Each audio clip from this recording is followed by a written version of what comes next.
কেমন আছেন সবাই?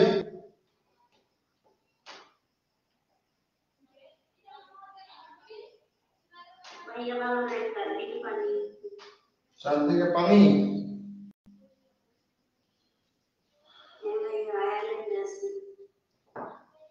আইল্যান্ডে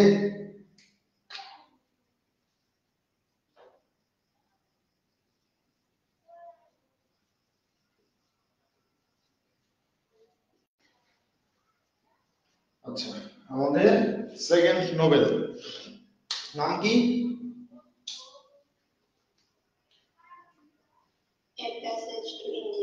প্যাসেজ টু ইন্ডিয়া। এখানে আমাদের 5টা নোবেল আছে।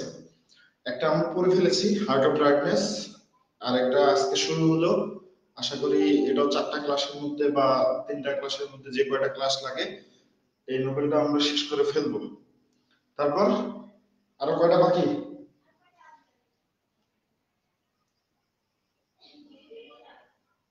কয়টা বাকি থাকবে?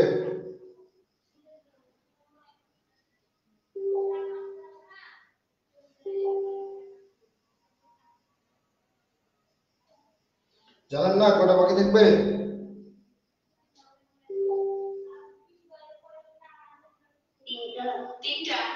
3টা।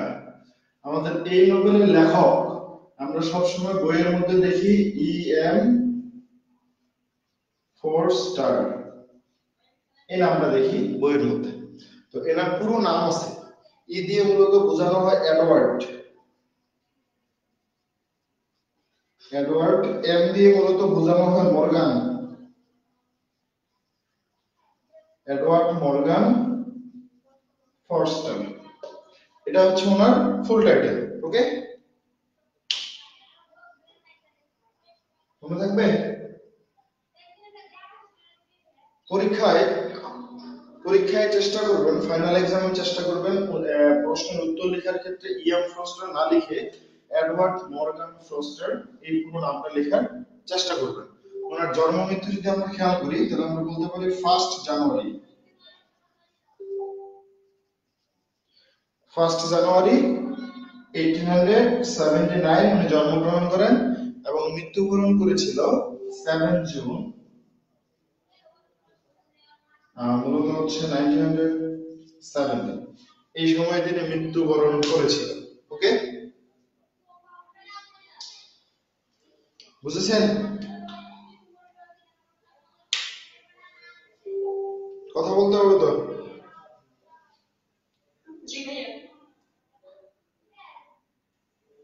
আমরা যে হার্ট অফ ডার্কনেস পড়েছিলাম সেটা কি ছিল? Heart of darkness is a নোভেলা, but এইটা আমাদের নোভেলা কিন্তু না, এটা হচ্ছে আমাদের একটা কি নোভেল। ঠিক আছে?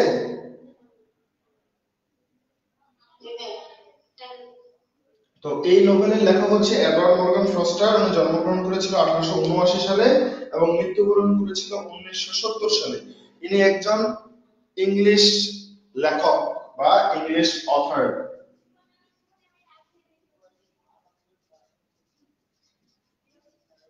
এটা বলার কারণ আছে, কারণ ইংলিশ অথর বললাম কেন, কারণ আমরা যদি খেয়াল করি আমাদের প্যাসেজ টু ইন্ডিয়া, এখানে একটা দেশের নাম।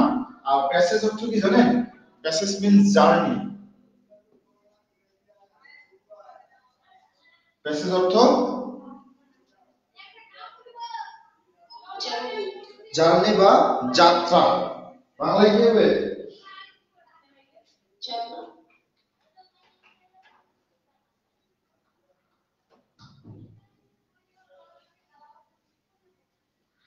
এটা আমাদের বুঝতে হবে, কারণ এটা হচ্ছে আমাদের ইন্ডিয়ায় ব্রিটিশদের যে যাত্রাটা ছিল, তাদের যে অবস্থানটা ছিল সেটার সাথে আমাদের একটা পার্থক্য আমরা পাবো।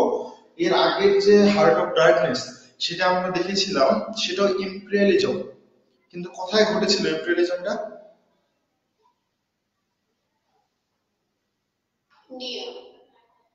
ইন্ডিয়া। হার্ট অফ ডার্কনেস এর ইম্পেরিয়ালিজমটা কোথায় ঘটেছিল? আফ্রিকা। আফ্রিকার কোথায়? কোথায়? কঙ্গো। তাহলে আমরা এখানে আরো কিছু বিষয় বলতে পারি, যেমন এটাকে আবার বলা হয় সাইকোলজিক্যাল নোবেল।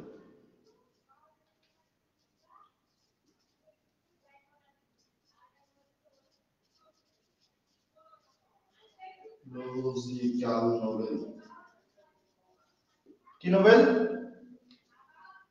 Psychological Nobel. এবং এই নোবেলটা পাবলিশড হয়েছিল 1924 সালে। Published in 1924।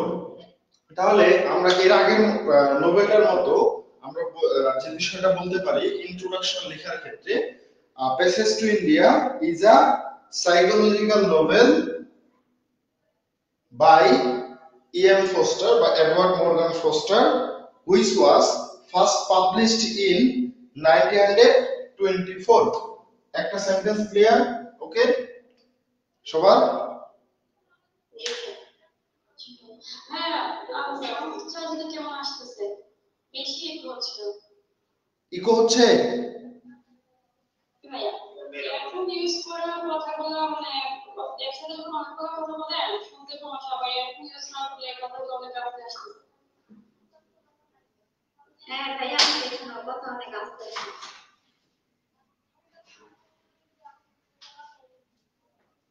কথাগুলো কি আস্তে আসে?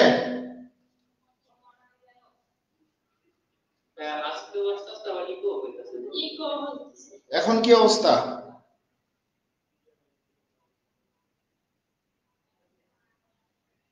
এখন কি ঠিক আছে? এখন যদি একটু বড় আগে বললে আচ্ছা এগুলো সাউন্ড দেওয়া হচ্ছে মুভি।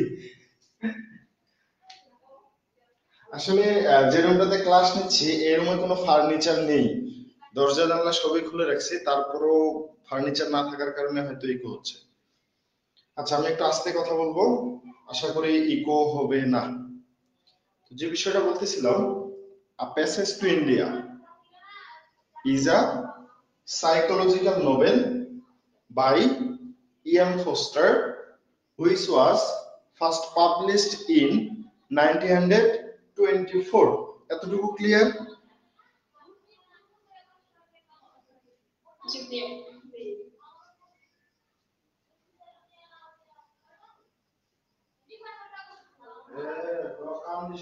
আস্তে গল্প করো,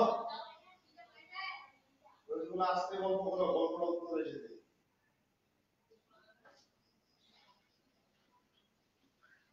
আচ্ছা আমরা এরপরে এখানে আরেকটা সেন্টেন্স লিখব পরীক্ষার ক্ষেত্রে, পরীক্ষার প্রশ্নের উত্তর লেখার ক্ষেত্রে। মানে বলতে পারেন যে ভাইয়া শুধু প্রশ্ন প্রশ্ন করে, কারণ হচ্ছে এই ইন্ট্রোডাকশনটা এখন থেকে যদি প্র্যাকটিস করেন সেটা শর্ট ব্রড সব জায়গায় ইন্ট্রোডাকশনের শুরুতেই কথাগুলো লিখতে পারবেন। তাহলে প্রথম সেন্টেন্সটা আমরা কি বলছিলাম একটু কেউ বলেন তো?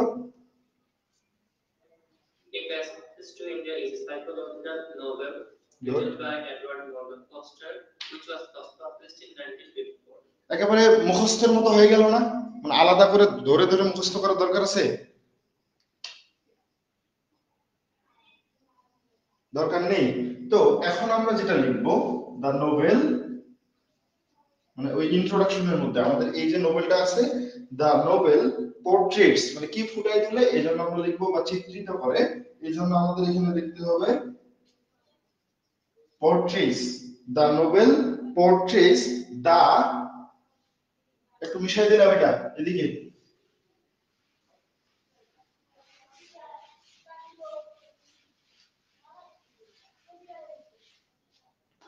the novel portrays the relationship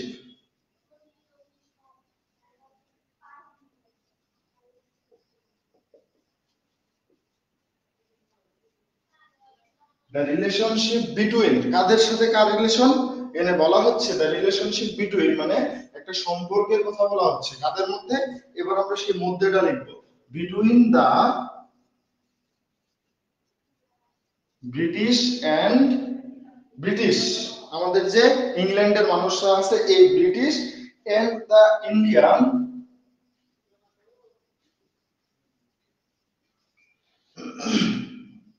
and the Indians in India. বুঝতে পারছেন কি বলছি? দ্য নোবেল পোর্ট্রেস চিত্রিত করেছে, কি চিত্রিত করলো? দ্য রিলেশনশিপ, একটা সম্পর্ক বিটুইন, মধ্যে, কাদের মধ্যে? দ্য ব্রিটিশ এবং দ্য ইন্ডিয়ানস, ইন্ডিয়ান এবং ব্রিটিশ, মানে ভারতীয় এবং ব্রিটিশদের মধ্যে একটা সম্পর্কের কথা বলা হয়েছে। কোথায়? ইন্ডিয়ার মধ্যে, ভারতের মধ্যে। ক্লিয়ার?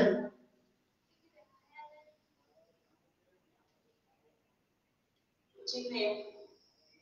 এখানে আরো কিছু আছে, যখন আমরা প্রশ্নগুলো পড়বো বাকি বিষয়টা উঠে আসবে। এই দুইটা সেন্টেন্স মাথায় রাখবেন, ক্লিয়ার হবে। প্রথমে বলছিলাম access to India is a psychological novel written by E M Forster বা এডওয়ার্ড মর্গান ফস্টার।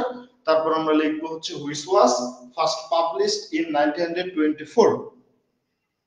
এরপর the novel portrays the relationship between the British and the Indians in India. ঠিক আছে? জি ভাইয়া। এরপরে যখন প্রশ্নগুলো আমি নোট দিয়ে দিব, সেই প্রশ্নগুলোর ইন্ট্রোডাকশনটাতে এই কথাগুলো পাবেন, এটার সাথে আরো কিছু অ্যাড করে দিব। তো আমি একটু আগে বলেছিলাম আমাদের প্যাসেজ, এই যে প্যাসেজ অর্থ কি বলেছিলাম? জার্নি বা ভ্রমণ। এটা হচ্ছে একটা গুরুত্বপূর্ণ কথা, ভ্রমণ বা জার্নি। আর প্যাসেজ টু ইন্ডিয়া টাইটেলটা যে আছে, এই টাইটেলটা আগে বুঝতে হবে, অর্থাৎ আমাদের ইন্ডিয়া ভ্রমণের কথা বলতেছে। এখন এইখানে এই যে ক্যারেক্টার গুলো আছে, বেশ কয়েকটা ক্যারেক্টার পাবো। তার মধ্যে আমরা হচ্ছে মিসেস মুর, অ্যাডোলা কুইস্টেড, এই দুইটা ক্যারেক্টার হচ্ছে গুরুত্বপূর্ণ একটা মানে গুরুত্বপূর্ণ বিষয়। তারপর আছে মিসেস মুরের সন্তান, যার নাম হচ্ছে রনি হিলসলপ, এনাকে পাবো। ইনি একজন হচ্ছে ডিস্ট্রিক্ট ম্যাজিস্ট্রেট। তো ওনার সাথে অ্যাডেলা কুইস্টেডের একটা সম্পর্ক ছিল, বা তাদের একটা বিয়ে হবে এরকম কথাবার্তা হয়েছিল। এজন্য এদিকে আবার আমাদের হচ্ছে যে রনি হিলসলপ, এ হচ্ছে ইন্ডিয়ায় ছিল, ইন্ডিয়ার একটা ডিস্ট্রিক্ট ম্যাজিস্ট্রেট ছিল। তো অপরদিকে মিসেস মুর এন্ড অ্যাডেলা কুইস্টেড, সেই অ্যাডেলা কুইস্টেডের সাথে রনি হিলসলপের বিয়ের কথাবার্তা চলতেছিল, বা বিয়ে প্রায় পাকা হয়ে গেছিল।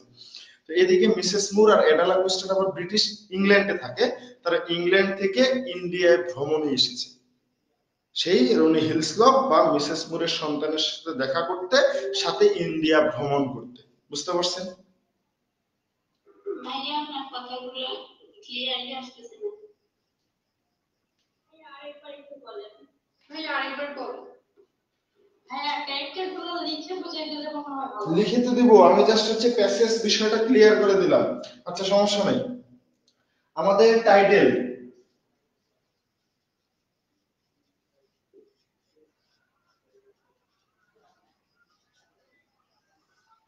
প্যাসেজ টু ইন্ডিয়া আমি লিখে দিই, তাহলে আপনাদের আরো ক্লিয়ার হবে।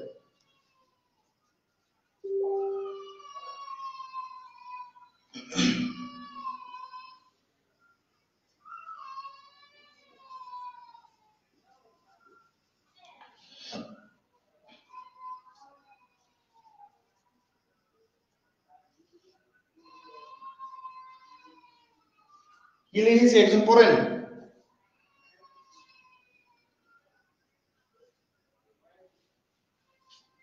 The title was taken from Walt Whitman's poem.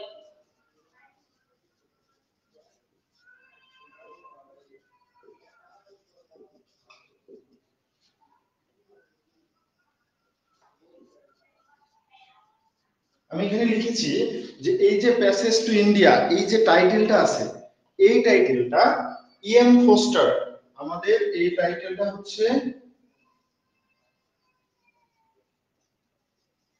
EM foster কোথা থেকে নিয়েছে। টাইটেলটা তো একটা বিশেষত্ব আছে। তো এই টাইটেলটা, the title was taken from Walt Whitman. Walt Whitman কে চিনেন?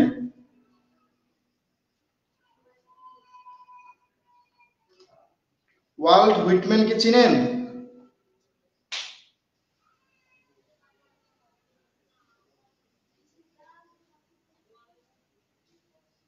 না ভাইয়া।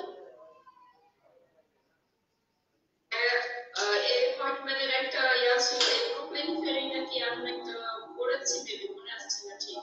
তাহলে কি পড়াশোনা করলেন বলেন? এই ওয়াল্ট হুইটম্যানের একটা কবিতা ফার্স্ট ইয়ারে থাকতে আপনারা পড়েছিলেন, ক্রসিং দ্য বুক লাইন, হ্যাঁ, ক্রসিং দ্য বুক লাইন ফেরি।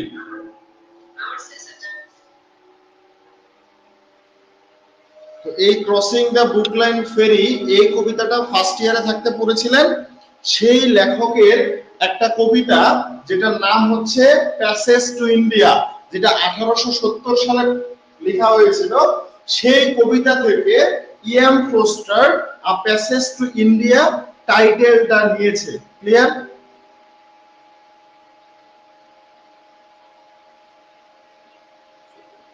কথা কি ঠিক? কথা শুনতে পাচ্ছেন? ইকো হচ্ছে? ইকো হচ্ছে নাকি?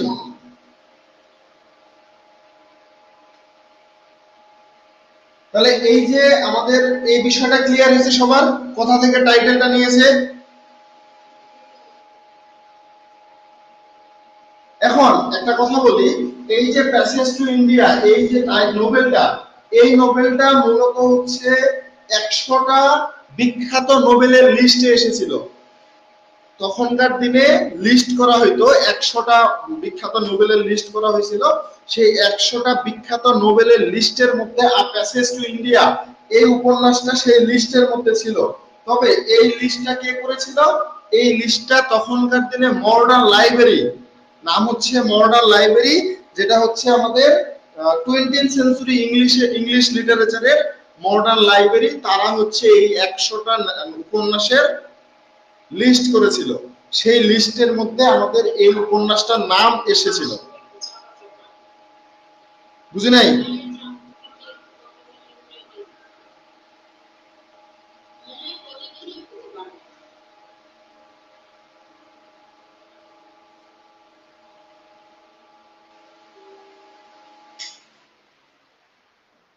মানে সেদিনও তো এখানেই ক্লাস নিলাম, আজকে এত সমস্যা হচ্ছে কেন বুঝলাম না। সমস্যা হচ্ছে না, ভালোই। মানে এত তো সমস্যা হচ্ছে না, বুঝতে তো যাই মোটামুটি কথা বলে। হালকা একটু এটা সমস্যা নাই। কিন্তু কথা বলে একটা পর একটা শোনা যায় না, ওই যে বারবার আর কি সাউন্ড করে। আচ্ছা, তো আমি বলতেছিলাম this novel was included in 100 greatest novel, 100টা বিখ্যাত নোবেলের list, 100 greatest novel list in modern library of 20th century English literature. 20 শতকের ইংরেজি সাহিত্যের মডার্ন লাইব্রেরির পক্ষ থেকে এই যে 100টা বিখ্যাত নোবেলের মধ্যে যে লিস্টটা ছিল, সেই লিস্টে আমাদের আ প্যাসেজ টু ইন্ডিয়া নোবেলটা বা এই উপন্যাসটা জায়গা করে নিয়েছিল। বুঝতে পারছেন?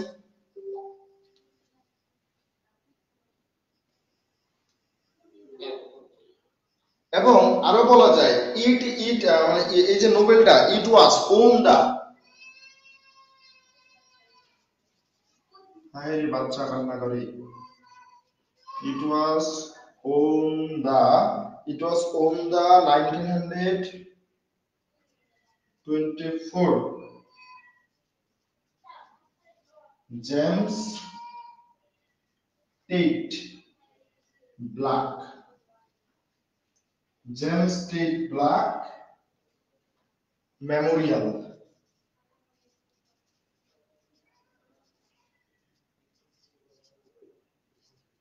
Prize for Fiction। কি লিখেছি, কি বুঝতেছেন?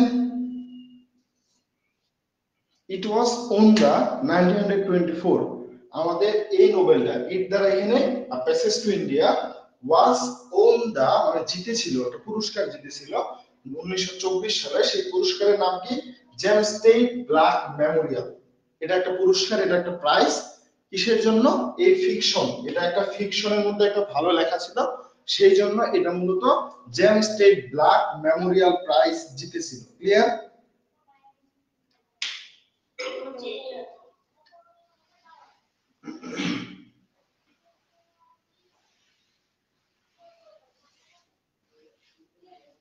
চলেন আমরা একটু হার্ট অফ ডার্কনেস করে আসি।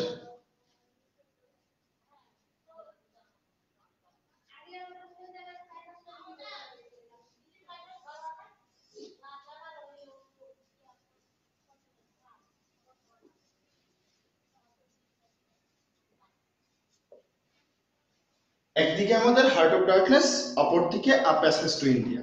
দুই দিকে দুইটা জিনিস দেখলাম। আমরা জানি এটা হচ্ছে আমাদের নোভেলা, আর এটা হচ্ছে নোভেল। এতটুকু তো সহজ। দ্বিতীয়টা আমরা যদি খেয়াল করি, British imperialistic, British imperialistic brutal, নিচে লিখি ব্রুটাল অ্যাক্টিভিটিস। কি বুঝলেন?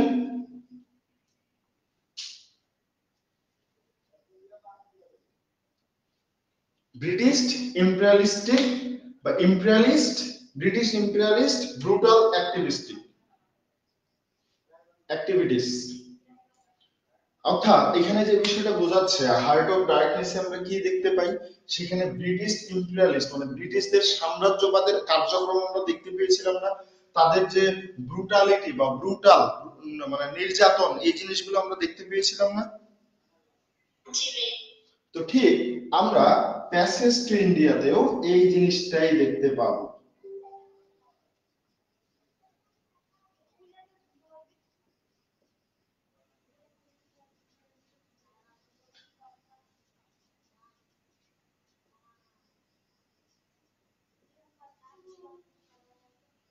ঠিক আছে?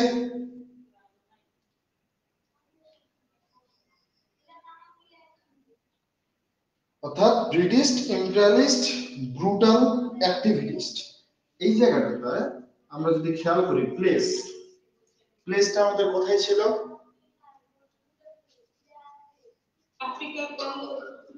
African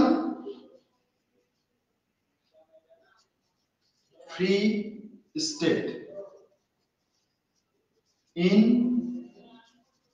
Congo.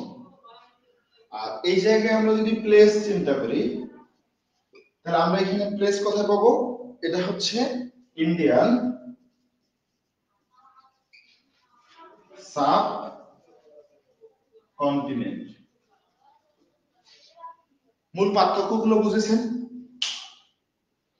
এখন এখানে আরো কিছু বলা যায়, যেমন হার্ট অফ ডার্কনেস এর মধ্যে আমাদের এই যে ব্রিটিশরা আফ্রিকায় গিয়ে কঙ্গোর মধ্যে তারা কি করেছিল?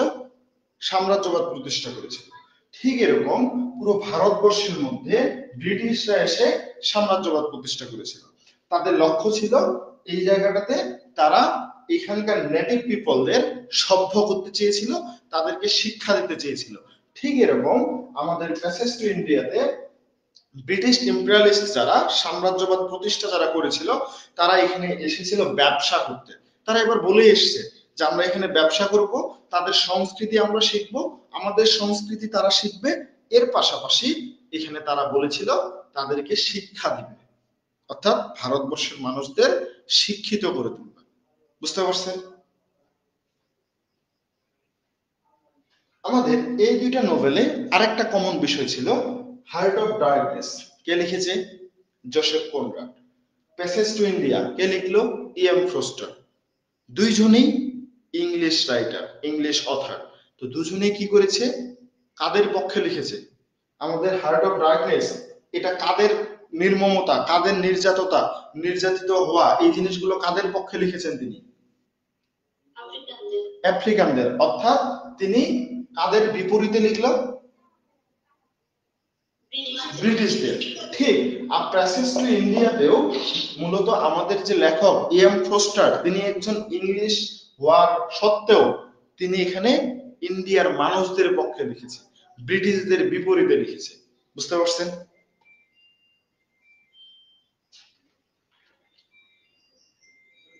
কথা বলেন।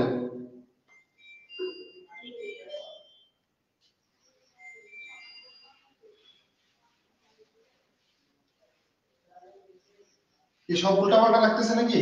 যে ভাই এগুলা কি পড়াচ্ছে?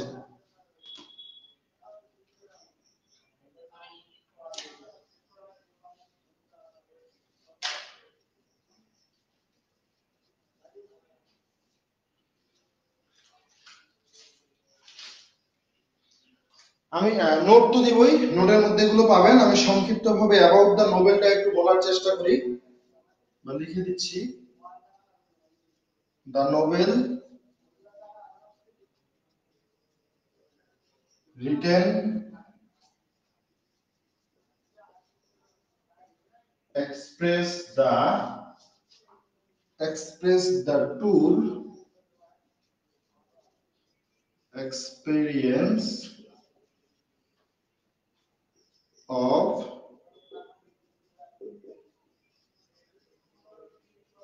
Ian Foster in Indian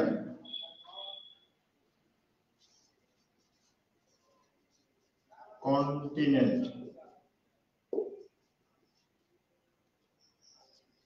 Here shows the British Raj and Indian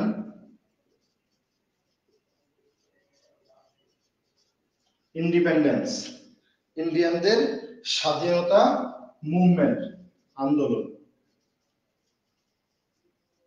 in 1920s। অর্থাৎ বলা হচ্ছে এই যে আমাদের দ্য নোবেল, এই নোবেলটা লেখা হয়েছিল কি প্রকাশ করতেছে, to express the tour experience, একটা যাত্রা ছিল, একটা ভ্রমণ ছিল, কার?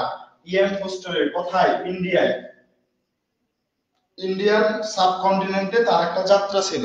হ্যাঁ, এখানে ইএম ফোস্টার শোজ দেখিয়েছেন দা ব্রিটিশ রাজ, অর্থাৎ ব্রিটিশদের যে প্রধান এন্ড বা ব্রিটিশদের প্রধান, এখানে বলা হয়েছে যারা হচ্ছে সাম্রাজ্যবাদ প্রতিষ্ঠা করছে, ব্রিটিশদের নেতারা, এই নেতাদেরকে বলা হয়েছে।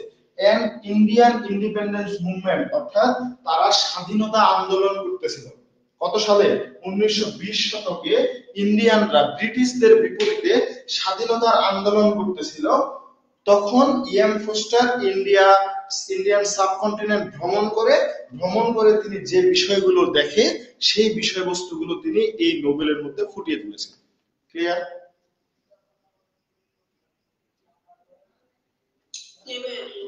বুঝতে পারছেন?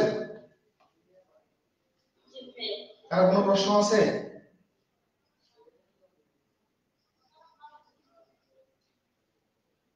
তবে এখানে বলা হয় ইএম ফোস্টার মূলত এই নোবেলটা পাবলিশ করেছিল 1924 সালে।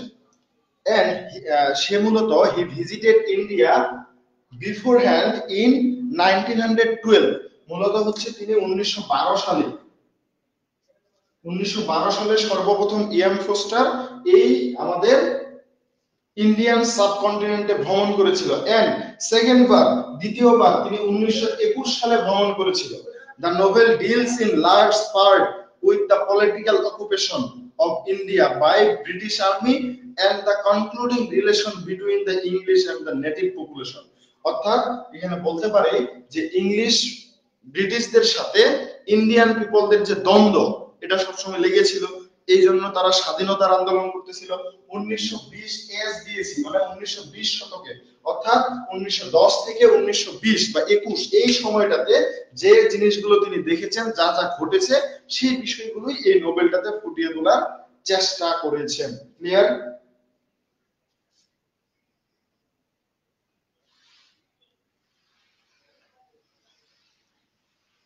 এরপর আমরা বলতে পারি প্লেস সেটিং। এই যে নোবেলটা, এই নোবেলটা কয়টা প্লেস সেটিং আছে এবং কোন কোন জায়গায় সংঘটিত হয়েছিল গল্পগুলো।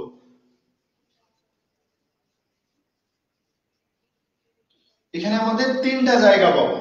প্রথম যে জায়গাটা সেটা হচ্ছে নাম হচ্ছে চন্দ্রপুর। চন্দ্রপুর, এই চন্দ্রপুরটা কোথায় অবস্থিত? চন্দ্রপুরটা হচ্ছে বলা হয় beside the bank of Ganga.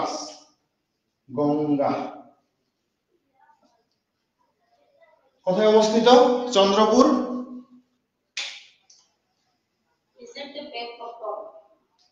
beside the bank of Ganga. Bank অর্থ কি? হ্যাঁ, ঠিক আছে। ব্যাং অর্থ কি? নদীর তীর, অর্থাৎ গঙ্গা নদীর তীরের পাশে আমাদের চন্দ্রপুর একটা নাম, জায়গার নাম, সেই জায়গাটা অবস্থিত।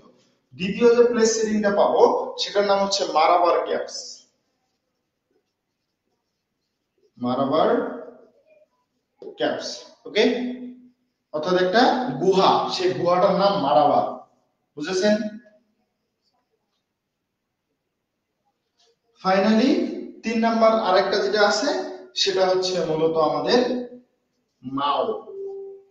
এটা হচ্ছে একটা সিটি শহর। এই তিনটা জায়গায় মূলত আমাদের উপন্যাসটা গঠিত হয়েছে, এবং এই তিনটাকে উপন্যাসের 3 পার্টস বলা হয়েছে।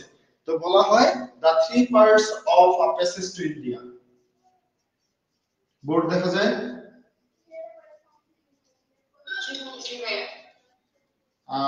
আপনারা এই 3 পার্টস লিখেন, মানে কথায় লিখেন, THRE এভাবে লিখেন, 3 parts of passage to India. তো 3টা পার্ট কি কি? প্রথম যে পার্টটা, চন্দ্রপুরের মধ্যে যে ঘটনাটা দেখানো হয় সেটা মূলত একটা ঐতিহাসিক একটা জায়গা, যে এই পার্টটার নাম দিয়েছে মক্স। মক্স অর্থ কি? মসজিদ। 2 নাম্বার যে পার্টটা সেটা হচ্ছে কেপ। মারাবার কেপ থেকে আসছে কেপস। একটা বিষয় মাথায় রাখবেন, এখানে শুধু কেপ বলেনি, কেপস বলছে, অর্থাৎ মারাবার কেপস একটা গুহা, মানে শুধুমাত্র একটা গুহা না, এখানে অনেকগুলো গুহা ছিল, সবগুলোকে নাম বলা হয় মারাবার কেপস, বুঝেছেন? এবং থার্ড যেটা হচ্ছে মাও, অমৃতসরের একটা কাছাকাছি একটা জায়গা, একটা সিটি, অমৃতসরের একটা শহর, তার নাম হচ্ছে মাও। এই মাও এর মধ্যে মূলত টেম্পল ছিল। কি ছিল? টেম্পল মিনিং মন্দির। এই 3টা পার্ট, এই উপন্যাসটা এই 3টা পার্টের উপরে গঠিত, ওকে? বেসিক জিনিসগুলো বুঝেছেন? ওকে, বলেন।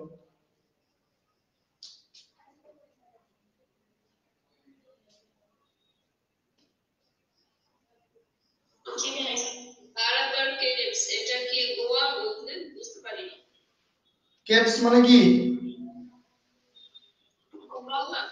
গুহা। সেই মারাবার কেভস মূলত হচ্ছে এইটা যে জায়গায় অবস্থিত, সেখানে অনেকগুলো গুহা ছিল। এই অনেকগুলো গুহার পুরো জায়গাটার নাম হচ্ছে মারাবার। তো এটা সবাই মারাবার কেভস নামেই চিনতো। মারাবার কেভস বলতে একটা গুহা না, এখানে অনেকগুলো গুহা আছে। তো এর মধ্যে একটা গুহা নিয়ে হচ্ছে গল্পটা আছে, একটা গুহার মধ্যে, ওকে?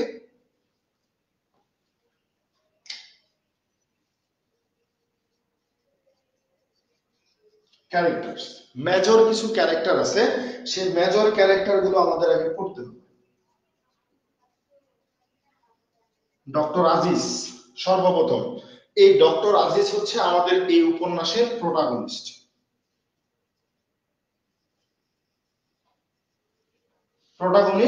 তিনি পেশায় একজন কি?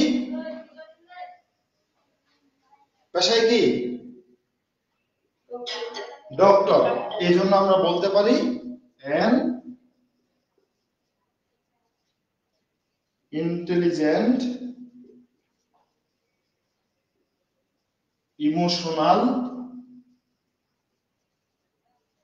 ইন্ডিয়ান ডক্টর, ওকে?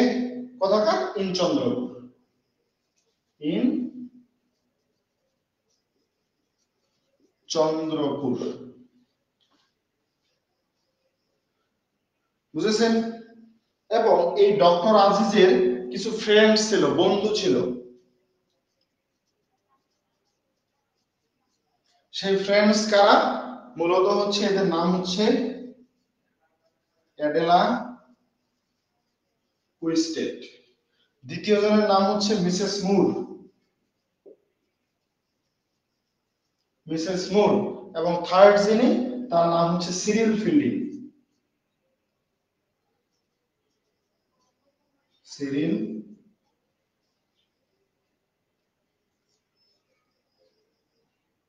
LDING, Cyril fielding.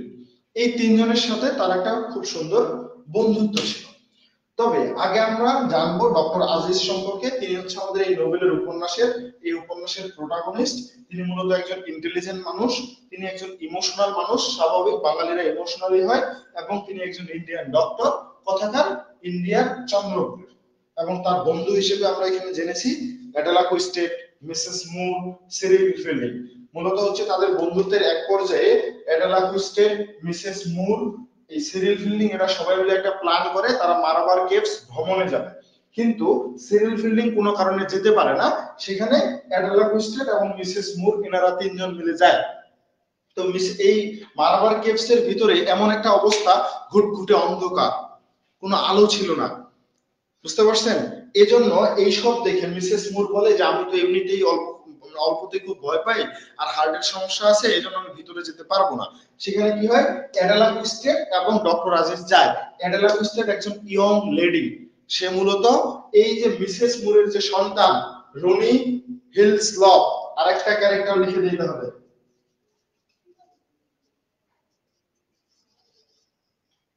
হিলসলভ, রনি হিলসলভ। তো এই রনি হিলসলভ হচ্ছে মিসেস মুর, বলেন বলেন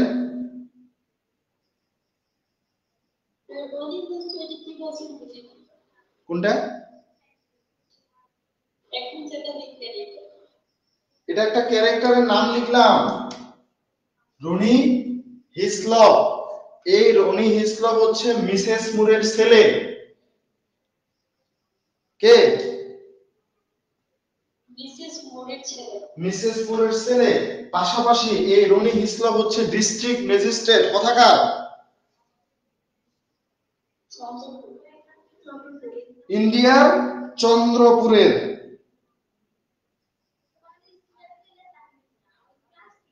তাহলে এনার আরেকটা পরিচয় হচ্ছে ইনি ডিস্ট্রিক্ট ম্যাজিস্ট্রেট ইন চন্দ্রপুর। এখন ঘটনাটা আমি আরেকটু ক্লিয়ার করে বলি। সর্বপ্রথম উপন্যাসটা শুরু হয় অ্যাডেলা কুইস্টেড এবং মিসেস মুর, এনারা হচ্ছে ইন্ডিয়ান মানুষ, দুঃখিত, এনারা হচ্ছে ব্রিটিশ মানুষ। এরা ইংল্যান্ড থেকে নদী পথে বা সমুদ্র পথে ইন্ডিয়া এসেছিল। কেন? কারণ হচ্ছে রনি হিসলভের সাথে অ্যাডেলা কুইস্টেডের বিয়ের কথাবার্তা চলতেছে, আর রনি হিসলভ হচ্ছে মিসেস মুরের সন্তান বা ছেলে। তো এই অ্যাডেলা কুইস্টেড তাহলে মিসেস মুরের কে?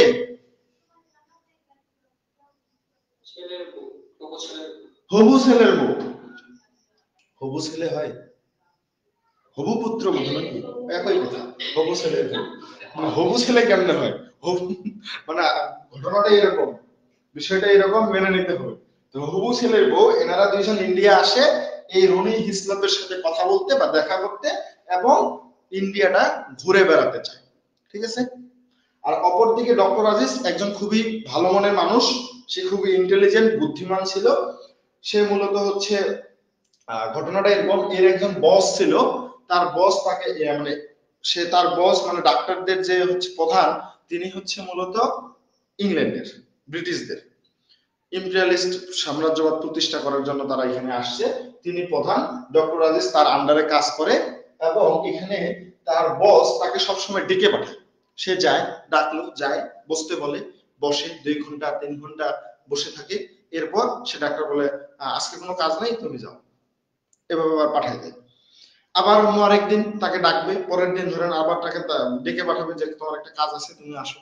আবার সে আসবে, 3 ঘন্টা 4 ঘন্টা তাকে বসায় রাখবে, তখন আবার তার বস এসে বলবে তোমার কোনো কাজ নেই, তুমি যাও। মানে ঘটনাটা হচ্ছে ডক্টর আজিজকে সবসময় কি করতো, অবজ্ঞা করা হইতো, বুঝতে পারছেন? কারণ কি, এখানেও ঠিক সেম বিষয়টা প্রতিফলিত হয় যে ডক্টর আজিজকে এক ধরনের তারা ভয় পায়, তার বস এক ধরনের ভয় পায় যে সে যেভাবে কাজ করে, সে যে ইন্টেলিজেন্ট, সে যদি কাজ করতেই থাকে, কোন দিন না আমাকে এখান থেকে সরায়। এটা বইয়ের মানে উপন্যাসের মধ্যে নাই, কিন্তু ঘটনাটা এরকমই ভাবে, এই জন্য তাকে এখানে নিয়ে আসে, বসায় রাখে, তাকে কোনো কাজও করতে দেয় না। ক্লিয়ার? কথা বুঝেছেন? জি ভাই। জি ভাই। তো আমি একটু প্রথম থেকে একটু বলার চেষ্টা করি, গল্পটা একবারে ক্লিয়ার করে নেবেন। এই যে প্যাসেজ টু ইন্ডিয়া, আমাদের ইংরেজ লেখক ইএম ফ্রস্টার লিখে একটা উপন্যাস লিখেছেন, যেটা ব্রিটিশ উপনিবেশিক বা ব্রিটিশ সাম্রাজ্যবাদের শাসন এবং 1920 সালে যে ইন্ডিয়ান ইন্ডিপেন্ডেন্স মুভমেন্ট বা ভারতীয় যে স্বাধীনতা আন্দোলনের প্রেক্ষাপটে এটা লেখা হয়েছে। এই উপন্যাসটা ফ্রস্টারের ইন্ডিয়ার অভিজ্ঞতার ভিত্তিতে রচনা করা একটা উপন্যাস। এই উপন্যাসটা প্রথম প্রকাশিত হয়েছিল কত সালে? 1924 সালে। এবং ফ্রস্টার তার এই উপন্যাসের শিরোনামটা কোথা থেকে নিয়েছে?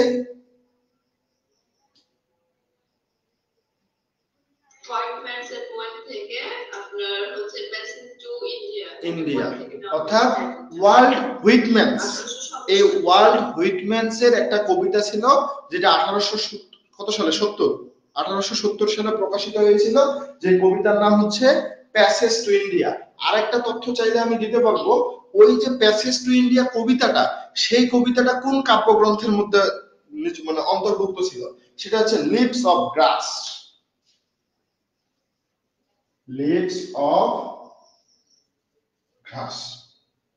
লিভস অফ গ্রাস এটা হচ্ছে কালেকশন বা একটা কাব্যগ্রন্থ। এই কাব্যগ্রন্থের আন্ডারে একটা কবিতা ছিল যার নাম হচ্ছে প্যাসেজ টু ইন্ডিয়া। এগুলো চাকরি পরীক্ষায় খুব আসে। প্যাসেজ টু ইন্ডিয়া, এই প্যাসেজ টু ইন্ডিয়া কবিতা থেকে প্যাসেজ টু ইন্ডিয়া উপন্যাসটার নামটা তিনি নিয়েছেন। ওকে, এই প্যাসেজ টু ইন্ডিয়া হচ্ছে ব্রিটিশ সাম্রাজ্যবাদ এবং ইংরেজদের সাথে ভারতীয়দের একটা বিদ্যমান সম্পর্ক বিষয়ক একটা ক্লাসিক উপন্যাস। এই উপন্যাসটাতে উপনিবেশবাদ বা সাম্রাজ্যবাদের তীব্র সমালোচনা করা হয়েছে। কি করা হয়েছে?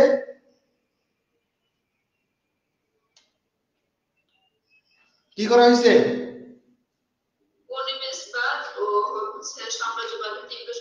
সমালোচনা করা হয়েছে। গুড। এখানে সাম্রাজ্যবাদের বা উপনিবেশবাদীদের ধ্বংসাত্মক শাসন, শোষিতদের করুণ চিত্র মানে উন্মোচিত করা হয়েছে।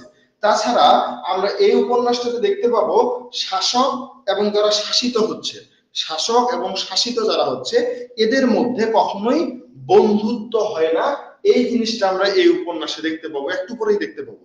অর্থাৎ যারা শাসক আর যারা শোষিত হচ্ছে, শোষক আর শোষিত হচ্ছে যারা, এদের মধ্যে কখনো বন্ধুত্ব হয় না, যতই চেষ্টা করুক। যেটি হয় সেটা হচ্ছে কেউ শাসন করবে, কেউ শোষিত হবে, অর্থাৎ শাসন আর শোষণের একটা সম্পর্ক হবে। ক্লিয়ার? তো বন্ধুত্ব হয়, আমরা জানি যে বন্ধুত্ব আসলে হয় সমানে সমানে। শোষণ আর শাসক এদের মধ্যে কখনো বন্ধুত্ব হয় না। এই কথাটা আমাদের কে বলেছে? ইএম ফ্রস্টার। তো এই সম্পূর্ণ উপন্যাস জুড়ে বন্ধুত্বের একটা সংকট এখানে আমরা দেখতে পাবো। এই উপন্যাসটাতে কয়টা অংশের কথা বলছি আমি? কি কি? Mox, caves, temple. এর মধ্যে মক্স আর কেভস এই দুইটা জিনিস চন্দ্রপুরের মধ্যে অবস্থিত, এবং টেম্পল যেটা এই যে তৃতীয়টা, এটা হচ্ছে মূলত আমাদের তৃতীয় অংশটা মূলত এর প্লেস সিটিংটা হচ্ছে মাও, MAU, মাও নামের একটা শহর, সেখানে অবস্থিত। তবে এখানে বলা হয় চন্দ্রপুর নামটা এটা একটা কাল্পনিক নাম, এটা কোনো শহর ইন্ডিয়ায় বিদ্যমান নেই, কাল্পনিক ছোট্ট একটা শহর। তো উপন্যাসের শুরুটা আমরা এবার উপন্যাসের গল্পটা একটু পড়ার চেষ্টা করি বা বলার চেষ্টা করি আপনাদের। উপন্যাসের শুরু হয় গঙ্গা নদীর তীরের একটা অঞ্চল চন্দ্রপুর নাম ছিল, সেই চন্দ্রপুরের বর্ণনার মাধ্যমে, যেটা কিনা এই চন্দ্রপুরটা সুপরিচিত ছিল মানুষের কাছে মারাবার কেভসের জন্য। মনে রাখবেন, উপন্যাসটা শুরু হয়েছিল চন্দ্রপুরের বর্ণনা দিয়ে, এবং বলা হচ্ছে এই চন্দ্রপুরটা বিখ্যাত হয়েছিল বা সুপরিচিত ছিল শুধুমাত্র মারাবার গুহাগুলো বা মারাবার কেভসের জন্য। তো চন্দ্রপুরের হাসপাতালের মধ্যে ডক্টর আজিজ একজন ইন্ডিয়ান মুসলিম চিকিৎসক এবং তার দুইজন ইন্ডিয়ান বন্ধুর সাথে বসে খাবার খাচ্ছে। শুরুটা এরকম ছিল যে ইন্ডিয়ান মুসলিম ছিল সে, ডক্টর আজিজ ইন্ডিয়ান মুসলিম চিকিৎসক, তার দুইজন ইন্ডিয়ান বন্ধুর সাথে বসে সে খাবার খাচ্ছে এবং আলাপ করতেছে যে ইংরেজদের সাথে তাদের বন্ধুত্ব সম্ভব কিনা, এই বিষয়ে তারা আলোচনা করতেছে। আমরা অনেক আলোচনা করি না এমন? যে তার সাথে আমাদের বন্ধুত্ব সম্ভব কিনা। ঠিক এরকম ডক্টর আজিজ এবং তার ইন্ডিয়ান দুইজন বন্ধু সবাই মিলে, এই তিনজন মিলে আলোচনা করতেছে যে ইংরেজদের সাথে আমাদের বন্ধুত্ব সম্ভব কিনা। তো এই সময় মূলত হচ্ছে ডক্টর আজিজের বস নাম হচ্ছে মেজর ক্যালেন্ডার। কি নাম? তাহলে আমাদের ডক্টর আজিজের বসের নাম হচ্ছে মেজর ক্যালেন্ডার। এই মেজর ক্যালেন্ডারের কাছ থেকে আজিজকে তলব করা হয়, অর্থাৎ ওই যে তাকে ডেকে পাঠানো হয়। মেজর ক্যালেন্ডার হলেন হাসপাতালে আজিজের ঊর্ধ্বতন কর্মকর্তা, অর্থাৎ আজিজের উপরে পদে ছিল, তা আজিজের হচ্ছে মূলত বস বলা যায়। তো আজিজ তেমন পছন্দ, মানে তাকে হচ্ছে পছন্দ করতেন না। আজিজ মূলত কি করতো, সবসময় তার নির্দেশ অনুযায়ী খুব দ্রুত ক্যালেন্ডারের বাংলার দিকে যায়। মানে ক্যালেন্ডারের যে বাংলো আছে যেখানে সে ক্যালেন্ডার বসবাস করে, ক্যালেন্ডার তাকে যেহেতু তলব করেছে, তো খুব দ্রুত ডক্টর আজিজ ক্যালেন্ডারের বাংলো যে ছিল সে বাংলোর দিকে গিয়েছিল। কিন্তু টঙ্গা, এখানে একটা কথা বলা হয় টঙ্গা নাম, সে টঙ্গা হচ্ছে TONGA, টঙ্গা হচ্ছে এক ধরনের বাহন, তখনকার দিনে সুপরিচিত একটা বাহন ছিল। এই টঙ্গা পেতে তার দেরি হচ্ছিল, এবং সেই যে টঙ্গাটা সামনে একটা ছিল, যে টঙ্গায় সে যেতে চেয়েছিল, সেই টঙ্গার টায়ারের কাজ করতেছিল। টায়ারটা কোনো কারণে সমস্যা হয়েছে, সেই টায়ারের কাজ করতেছিল, ত্রুটির কারণে ডক্টর আজিজের মেজর ক্যালেন্ডারের বাংলোতে পৌঁছাতে বিলম্ব হয়। ফলে মেজর ক্যালেন্ডার কি করে, রাগ করে ক্ষোভে তার বাসা থেকে বের হয়ে চলে যায়, মানে আগেই চলে যায়। ডক্টর আজিজের সাথে হয়তো কোথাও যেতে চেয়েছিল, কিন্তু মেজর ক্যালেন্ডার ডক্টর আজিজের দেরি করে আসার কারণে মেজর ক্যালেন্ডার তাকে রেখেই চলে গিয়েছে। ক্লিয়ার? তো এবার আপনি একটু চিন্তা, হ্যাঁ বুঝি না আপু। আপনি যখন কথা বলছেন তখন কথা মানে সাউন্ডটাই বাজে, আরেকবার কিছু বলতে হবে। মানে কোন জায়গাটা, শুরু থেকে বলবো? শুরু থেকে বলতেছেন? আস্তে আস্তে বললে ভালোভাবে বোঝা যায়। আচ্ছা, শুরু থেকে না, ওই যে বাংলাতে যায় ওইখান থেকে একটু কোথায় যায়?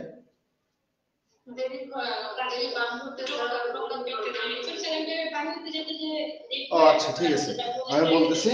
ওকে ওকে, তো এখানে বলতেছিলাম যে মেজর ক্যালেন্ডার তাকে হচ্ছে তলব করেছিল, ডেকে পাঠিয়েছিল, এবং খুব দ্রুত ক্যালেন্ডারের বাংলোর দিকে সে ছুটে চলে যায়। কিন্তু তার যেখানে ছিল সেখান থেকে ক্যালেন্ডারের বাংলো একটু দূরে হওয়ায় তাকে টঙ্গা, এক ধরনের যানবাহন, সে যানবাহনে করে যেতে হবে। যে টঙ্গাটা সামনে ছিল সেই টঙ্গাটার একটু ত্রুটি ছিল, চাকার মধ্যে, টায়ারের মধ্যে একটু ত্রুটি হয়েছিল, এজন্য তার যেতে সময় লাগতেছিল। আপনারা অনেক মুভিতে এই টঙ্গাটা দেখেছিলেন বা দেখে এসেছেন এই পর্যন্ত। সেটা এরকম মানুষ টেনে নিয়ে যায়, পিছনে দুইটা চাকা লাগানো থাকে, আর সামনে মানুষ টেনে নিয়ে যায়, অনেকটা ঠেলা গাড়ির মতো। দেখেছেন? আমাদের বিখ্যাত নায়ক জসিম ঠেলা গাড়ি চালায়, বড় লোক হয় না?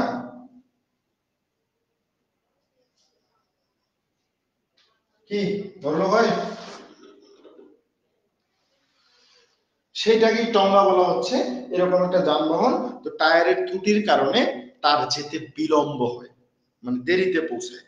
এই ডক্টর আজিজ সেখানে তার বাংলোয় গিয়ে দেখে তার বস মেজর ক্যালেন্ডার সেখান থেকে বেরিয়ে গেছে। তো যেহেতু বেরিয়ে গেছে, রাগ করে গেছে হয়তো, তো আজিজের অবস্থাটা কি, সে এখন আশাহত হয়ে গেল।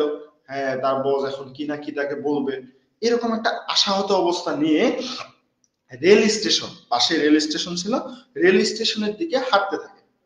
যখন সে তার সামনে একটা মসজিদ দেখতে পায়, এবং এই মসজিদটা তার খুব প্রিয় একটা মসজিদ ছিল, সবসময় এখানে নামাজ পড়ে, এখানেই যায়, মন খারাপ থাকলে সে মসজিদে গিয়ে বসে থাকে, সেখানে নামাজ আদায় করতো। তো এক সামনে তার প্রিয় মসজিদটা দেখতে পায়, এই প্রিয় মসজিদটা দেখে সেখানে সে প্রবেশ করে তার ভিতরে। তবে মসজিদটা যদিও জীর্ণ ছিল, পুরাতন ছিল, তবুও এই মসজিদটার যে গঠনটা, যেভাবে তৈরি করা হয়েছিল, এটা অনেক সুন্দর ছিল, দেখতে অনেক সুন্দর ছিল। তো সেখানে মসজিদের ভিতরে হঠাৎ করে সে লক্ষ্য করে একজন ইংরেজ মহিলা মসজিদের ভিতরে জুতা পরে প্রবেশ করতেছে। কিভাবে? জুতা পরে একজন মহিলা মসজিদের ভিতরে প্রবেশ করতেছে। সে সময় চিৎকার দিয়ে ডক্টর আজিজ তাকে বলে যে জুতা নিয়ে না উঠতে, অর্থাৎ জুতা নিয়ে বা জুতা সহ যেন মসজিদে না উঠে, কারণ এটা একটা, না হলে এই শুভ স্থানটা অপবিত্র হয়ে যাবে, বা পবিত্র এই যে স্থানটা, একটা পবিত্র স্থানে কোনোভাবে জুতা পরে ওঠা ঠিক না। ঠিক? কখনো জুতা পরে মসজিদে যাওয়া যায়? তো এই যে মহিলাটা, এই মহিলাটা কে? এই মহিলাটা হচ্ছে মিসেস মুর। এই মহিলাটার নাম কি? মিসেস মুর। মিসেস মুর ডক্টর আজিজের কাছ থেকে যখন এই কথাটা শুনলেন যে এটা একটা পবিত্র জায়গা, এখানে জুতা পরে ওঠা ঠিক হবে না, জুতা পরে উঠলে এই শুভ জায়গাটা অপবিত্র হয়ে যাবে বা পবিত্র জায়গাটা অপবিত্র হয়ে যাবে, তখন মিসেস মুর খুব একটা, মানে ইন্ডিয়ানদের যে রীতিনীতিগুলো, এই রীতিনীতিগুলোকে শ্রদ্ধা করে মসজিদের প্রবেশের পূর্বে জুতা খুলে প্রবেশ করে। কিন্তু আজিজ আসলে সেটা বুঝতে পারে। আজিজ ভেবেছিল সে না করেছে, এই জন্যই হয়তো সে না পরে মানে খুলে চলে আসছে। কিন্তু মিসেস মুর আসলে তার মন থেকে এই ইন্ডিয়ানদের যে হচ্ছে রীতিনীতিটা ছিল এটাকে সে শ্রদ্ধা করেছে। শ্রদ্ধা করে জুতাগুলো খুলে তারপর সে মসজিদের ভিতরে প্রবেশ করেছে। বুঝতে পারছেন?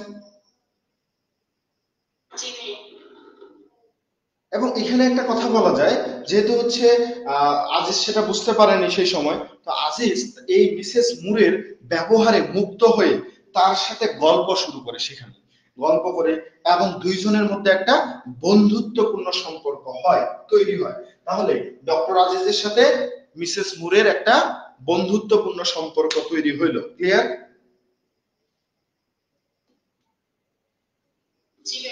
এবার খেয়াল করেন, মিসেস মুর সেখান থেকে, অর্থাৎ মসজিদ থেকে ফিরে কোথায় আসে? ব্রিটিশ একটা ক্লাব। কোথায়?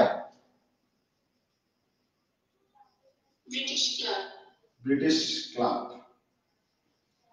যেখানে পার্টি হবে, এরকম একটা ক্লাবের মধ্যে ফিরে আসে। অর্থাৎ মিসেস মুর মসজিদ থেকে ফিরে ব্রিটিশ ক্লাবে আসে, এবং তার ছেলে রনি হিসলপ, তার ছেলের নাম কি? রনি হিসলপ। তো সেখান থেকে যেহেতু ফিরে আসে এবং হচ্ছে রনি হিসলপের কাছে যায়, তো মিসেস মুর যখন ব্রিটিশ ক্লাবে আসে এবং তার ছেলে রনি হিসলপের কাছে গিয়ে সে মূলত এই যে মসজিদে যে ঘটনাটা ঘটেছিল ডক্টর আজিজের সাথে, এই ঘটনাটা বা তার অভিজ্ঞতা সম্পর্কে তার ছেলের সাথে শেয়ার করে। তবে তার ছেলে রনি হিসলপ কি করেছিল? মূলত হচ্ছে প্রথমে মনে করে যে তার মা একজন ইংরেজ কোনো ব্যক্তির সম্পর্কে কথা বলতেছে। বুঝতে পারছেন? যখন রনি হিসলপকে অভিজ্ঞতাটা বলে, তখন রনি হিসলপ মনে করেছিল যে তার মা একজন ইংরেজকে নিয়ে বা ইংরেজের সম্পর্কে তার সাথে কথা বলছে। ক্লিয়ার? পরে যখন সে প্রকৃত ঘটনাটা জানতে পারে, তখন সে প্রচুর রাগান্বিত হয়ে যায়, রুষ্ট হয়ে যায়, রূঢ় হয়ে যায়, এবং রনি হিসলপ মনে করে যে তার মায়ের উচিত ছিল সে যে একজন মুসলমান সম্পর্কে কথা বলছে তা আগেই তাকে অবহিত করা। মানে মিসেস মুর যার সম্পর্কে রনি হিসলপের সাথে কথা বলছে এটা আগেই তাকে বলা উচিত ছিল, গল্পটা বলার আগে। বুঝতে পারছেন?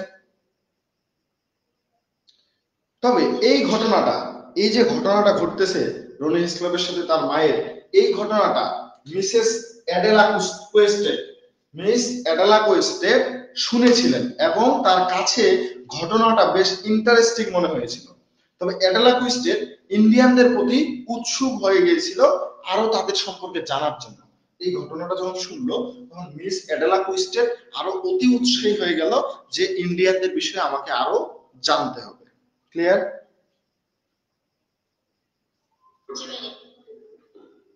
তো যেহেতু আমাদের অ্যাডেলা কোয়েস্টেড ইন্ডিয়ানদের দেখার বা তাদের কথা শোনার বা তাদের সম্পর্কে জানার আকাঙ্ক্ষা প্রকাশ করে, তাই ইংল্যান্ডের বা ব্রিটিশদের ট্যাক্স কালেক্টর কে? ট্যাক্স কালেক্টর, যার নাম হচ্ছে মিস্টার টার্নার।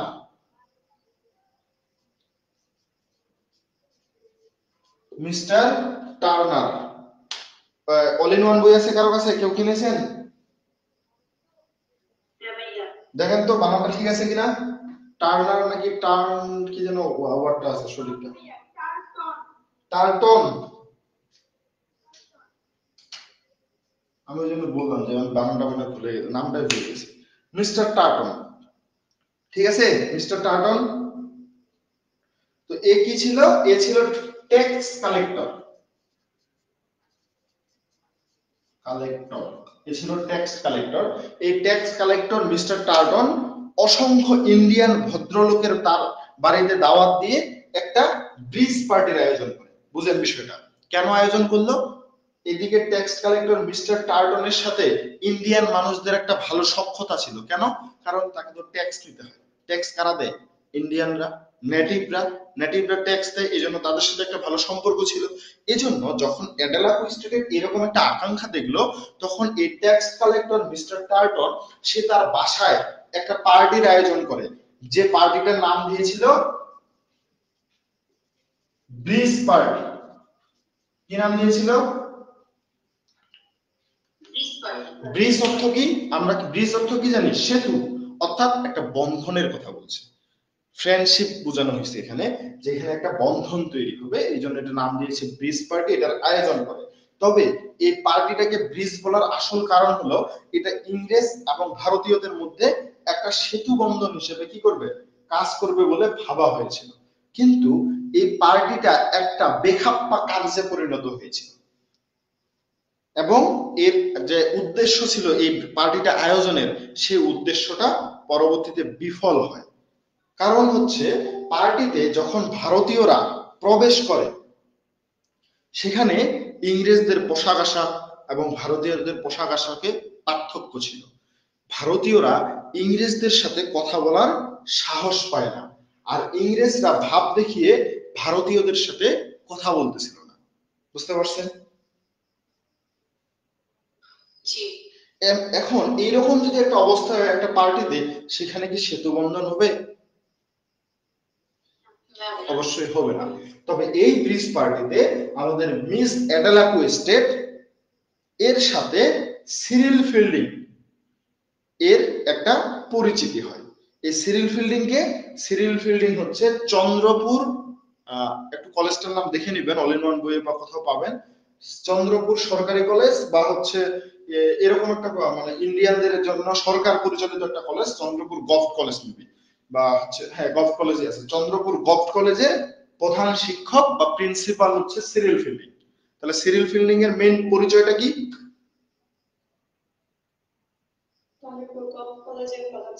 আচ্ছা, যার কাছে অল ইন ওয়ান আছে একটু দেখেন তো কলেজটার নাম কি আছে?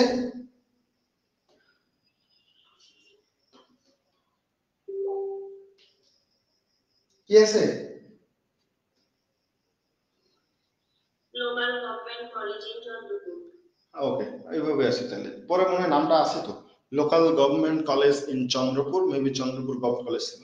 আচ্ছা, এটা একটু দেখে নেব, প্রশ্নগুলো পড়ার সময় আমি ক্লিয়ার করে দেবো। তো এই পার্টিতে অ্যাডেলার সাথে মিস অ্যাডেলাকো স্টেটের সাথে সিরিল ফিল্ডিং এর দেখা হয়েছিল। সিরিল ফিল্ডিং এর পরিচয়টা দিয়ে দিলাম, যে সিরিল ফিল্ডিং হচ্ছে কে? সে একজন সরকার পরিচালিত কলেজের প্রিন্সিপাল বা প্রধান শিক্ষক ছিল। তবে সিরিল ফিল্ডিং, অ্যাডেলাকো স্টেট এবং মিসেস মুর এরা কি করেছিল, মানে এদেরকে, অ্যাডেলাকো স্টেট, মিসেস মুর এবং সিরিল ফিল্ডিং কে, এদেরকে মূলত চা পার্টির দাওয়াত দেন। যাদের সাথে এই চা পার্টির দাওয়াত দিয়েছিল তাদেরকে ব্রিজ পার্টি তো নষ্ট হয়ে গেল, যেটা উদ্দেশ্য ছিল সেটা হইল না। এর পরবর্তীতে অ্যাডেলাকো স্টেট, মিসেস মুর এবং সিরিল ফিল্ডিং কে একটা চা পার্টির দাওয়াত দিয়েছিল, যাদের সাথে সেখানে আরেকটা ক্যারেক্টার আমরা পাবো নতুন করে। তিনি হচ্ছে একজন হিন্দু সনাতনের ব্রাহ্মণ ছিল, তার নাম হচ্ছে নারায়ণ গডবলে, প্রফেসর নারায়ণ গডবলে। এখানে লিখলাম প্রফেসর নারায়ণ গডবলে, ঠিক আছে? তো এই প্রফেসর নারায়ণ গডবলে থাকবে, মানে এই তিনজনের সাথে প্রফেসর নারায়ণ গডবলেও সেখানে থাকবে, এবং অ্যাডেলার অনুরোধে ফিল্ডিং ও আজিজকেও ওই চা পার্টিতে দাওয়াত দেয়। অর্থাৎ মূলত হচ্ছে পার্টিটা আয়োজন করে সিরিল ফিল্ডিং, সে মূলত এখানে অ্যাডেলাকো স্টেট, মিসেস মুর, প্রফেসর নারায়ণ গডবলে এবং পরবর্তীতে অ্যাডেলাকো স্টেট ডক্টর আজিজকেও সেই চা পার্টিতে থাকার কি করে, দাওয়াতটা দেয়। বুঝতে পারছেন? কথা বলেন। জি ভাইয়া। কি বিরক্ত লাগতেছে? না ভাইয়া। তো এই যে এরপর সিরিল ফিল্ডিং এর এই চা পার্টিতে সবাই উপস্থিত হয়। সবাই কারা কারা? ডক্টর আজিজ, অ্যাডেলা কুইস্টেড, মিসেস মুর, সিরিল ফিল্ডিং, নারায়ণ গডবলে, এরা সবাই চা পার্টিতে অংশগ্রহণ করে এবং একটা ভালো সময় তারা কাটিয়েছিল। পার্টিতে সবাই ইন্ডিয়া সম্পর্কে কথা বলে এবং আজিজ এবং ফিল্ডিং এর মধ্যে, আজিজ এবং সিরিল ফিল্ডিং এই দুইজনের মধ্যে একটা গভীর বন্ধুত্বের সম্পর্ক গড়ে তোলে। সিরিল ফিল্ডিং কিন্তু একজন ব্রিটিশ, ডক্টর আজিজ একজন ইন্ডিয়ান, এদের দুইজনের মধ্যে একটা গভীর বন্ধুত্বপূর্ণ সম্পর্ক গড়ে ওঠে এখানে। আজিজ ওই পার্টিতে, এই যে চা পার্টিটা হচ্ছে, এই টি পার্টিতে মূলত হচ্ছে, এই টি পার্টিটাতে মূলত যে ঘটনাটা ঘটে এখানে, যে অ্যাডেলা কুইস্টেড এবং মিসেস মুরকে প্রফুল্লতার সাথে, মানে এদের সবাইকে একটা ঘটনা বলে যে আমরা কোথাও ঘুরতে যাই, যেহেতু আমাদের মধ্যে একটা সুন্দর একটা সম্পর্ক, তাহলে আমরা কোথাও বেড়াতে যাই। তো এই যে প্রফুল্লতার সাথে ডক্টর আজিজ মূলত মারাবার গুয়া দেখানোর প্রতিজ্ঞা করে। অর্থাৎ এখানে অ্যাডেলা কুইস্টেড বলে আমরা কোথাও ঘুরতে যেতে পারি, এমন কোনো সুন্দর জায়গা নেই আশেপাশে যেখানে ঘুরতে যাওয়া যায়। তো বলে যে সিরিল ফিল্ডিং বলে যে এই দায়িত্বটা তাহলে ডক্টর আজিজ নেই, কোথায় যাওয়া যায় সে ভালো জানবে।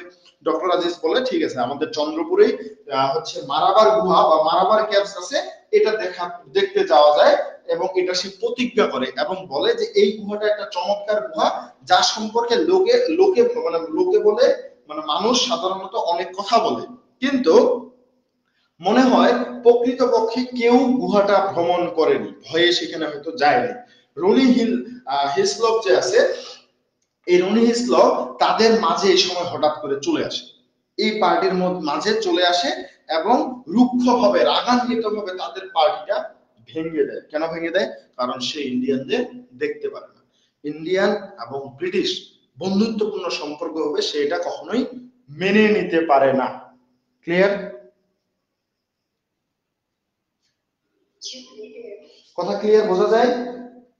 না বুঝলে বলেন, কোন জায়গায় যদি সমস্যা আছে, প্রশ্ন আছে মনে, বলেন। ভাইয়া এই যে মিস টার্টল, হ্যাঁ, মিস হ্যাঁ। টার্টল যে হচ্ছে একটা আয়োজন করেছিল, তার বাসায় তার নাম ছিল ব্রিজ পার্টি। জি। ব্রিজ পার্টি এখানে যে বৈষম্য ছিল পোশাকের, তারপরে যে আলাদাভাবে চায়ের আয়োজন করেছিল, সেটা কি মিস্টার টার্টল করেছিল না? এই জায়গাটা আমার একটু মিসিং হয়েছিল, তাই সিরিল ফিল্ডিং আয়োজন করেছিল। আচ্ছা, তারপর আর সমস্যা নেই, বুঝতে পারছি। এখন এখানে সিরিল ফিল্ডিং যেহেতু প্রিন্সিপাল ছিল, তো তার কলেজেরই একজন প্রফেসরকে সে রাখতে চেয়েছিল এবং অপরদিকে অ্যাডেলা কুইস্টেডের অনুরোধে ডক্টর আজিজও সেই চা পার্টিতে আসে। ক্লিয়ার? আর কারো কোনো প্রশ্ন? হ্যাঁ, ডক্টর আজিজ ছাড়া সবাই তো এখানে ব্রিটিশ। না, প্রফেসর নারায়ণ গুড বলে হচ্ছে আমাদের, প্রফেসর নারায়ণ গুড বলে হচ্ছে আমাদের ইন্ডিয়ান।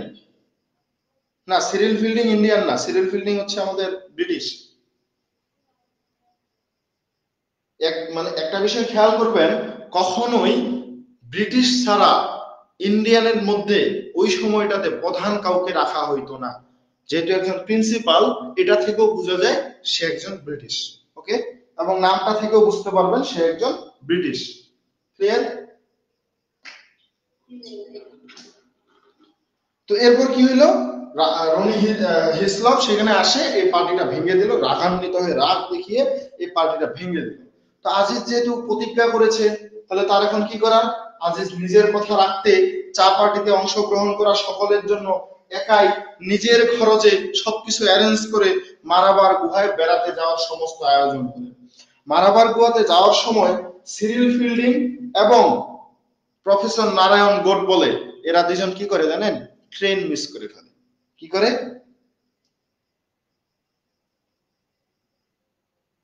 বলেন কি করে এরা? যখন তারা সবকিছু আয়োজন করলো, বের হইলো, বের হয়ে তাদেরকে ট্রেন ধরে মারাবার ক্যাপসে যেতে হবে। তো ট্রেনে এসে দেখে যে সিরিল ফিল্ডিং আর নারায়ণ গোড বলে নাই, তারা এখন পর্যন্ত আসে নাই, কিন্তু ট্রেন ছেড়ে দিল। তাহলে কি হলো? সিরিল ফিল্ডিং আর প্রফেসর নারায়ণ গোট বলে, এরা দুইজন ট্রেনটা মিস করে ফেলল। বুঝতে পারছেন? তো ট্রেন মিস করার কারণে মিসেস মুর, অ্যাডেলা কুইস্টেড এবং ডক্টর আজিজ এই তিনজন মিলে মারাবার কেভসে গন্তব্যে বা তাদের গন্তব্যে পৌঁছে গেল। যেখানে তারা মারাবার কেভস বা স্পটটা তাদের যে ঘুরতে যাওয়ার, এই স্পটে গিয়ে আজিজ এবং ইংরেজ যে দুইজন মহিলা অ্যাডেলা কুইস্টেড আর মিসেস মুর, এই দুইজন গুহার ভিতরে প্রবেশ করে। সেখানে অনেকগুলো গুহা ছিল, শুরুতে একটা গুহাতে প্রবেশ করে। তো প্রথম গুহায় ঢোকার পর মিসেস মুর যে ছিল তার একটা সমস্যা ছিল, সেটাকে বলা হয় ক্লাস্ট্রোফোবিয়া হচ্ছে যদি আবদ্ধ কোনো স্থান থাকে, এই আবদ্ধ স্থান সম্পর্কে অস্বাভাবিক একটা ভয় বা ভীতি থাকে। আমি একটু তার সমস্যাটার কথা লিখে দিই এখানে, উপরে এখানে লিখলে হবে।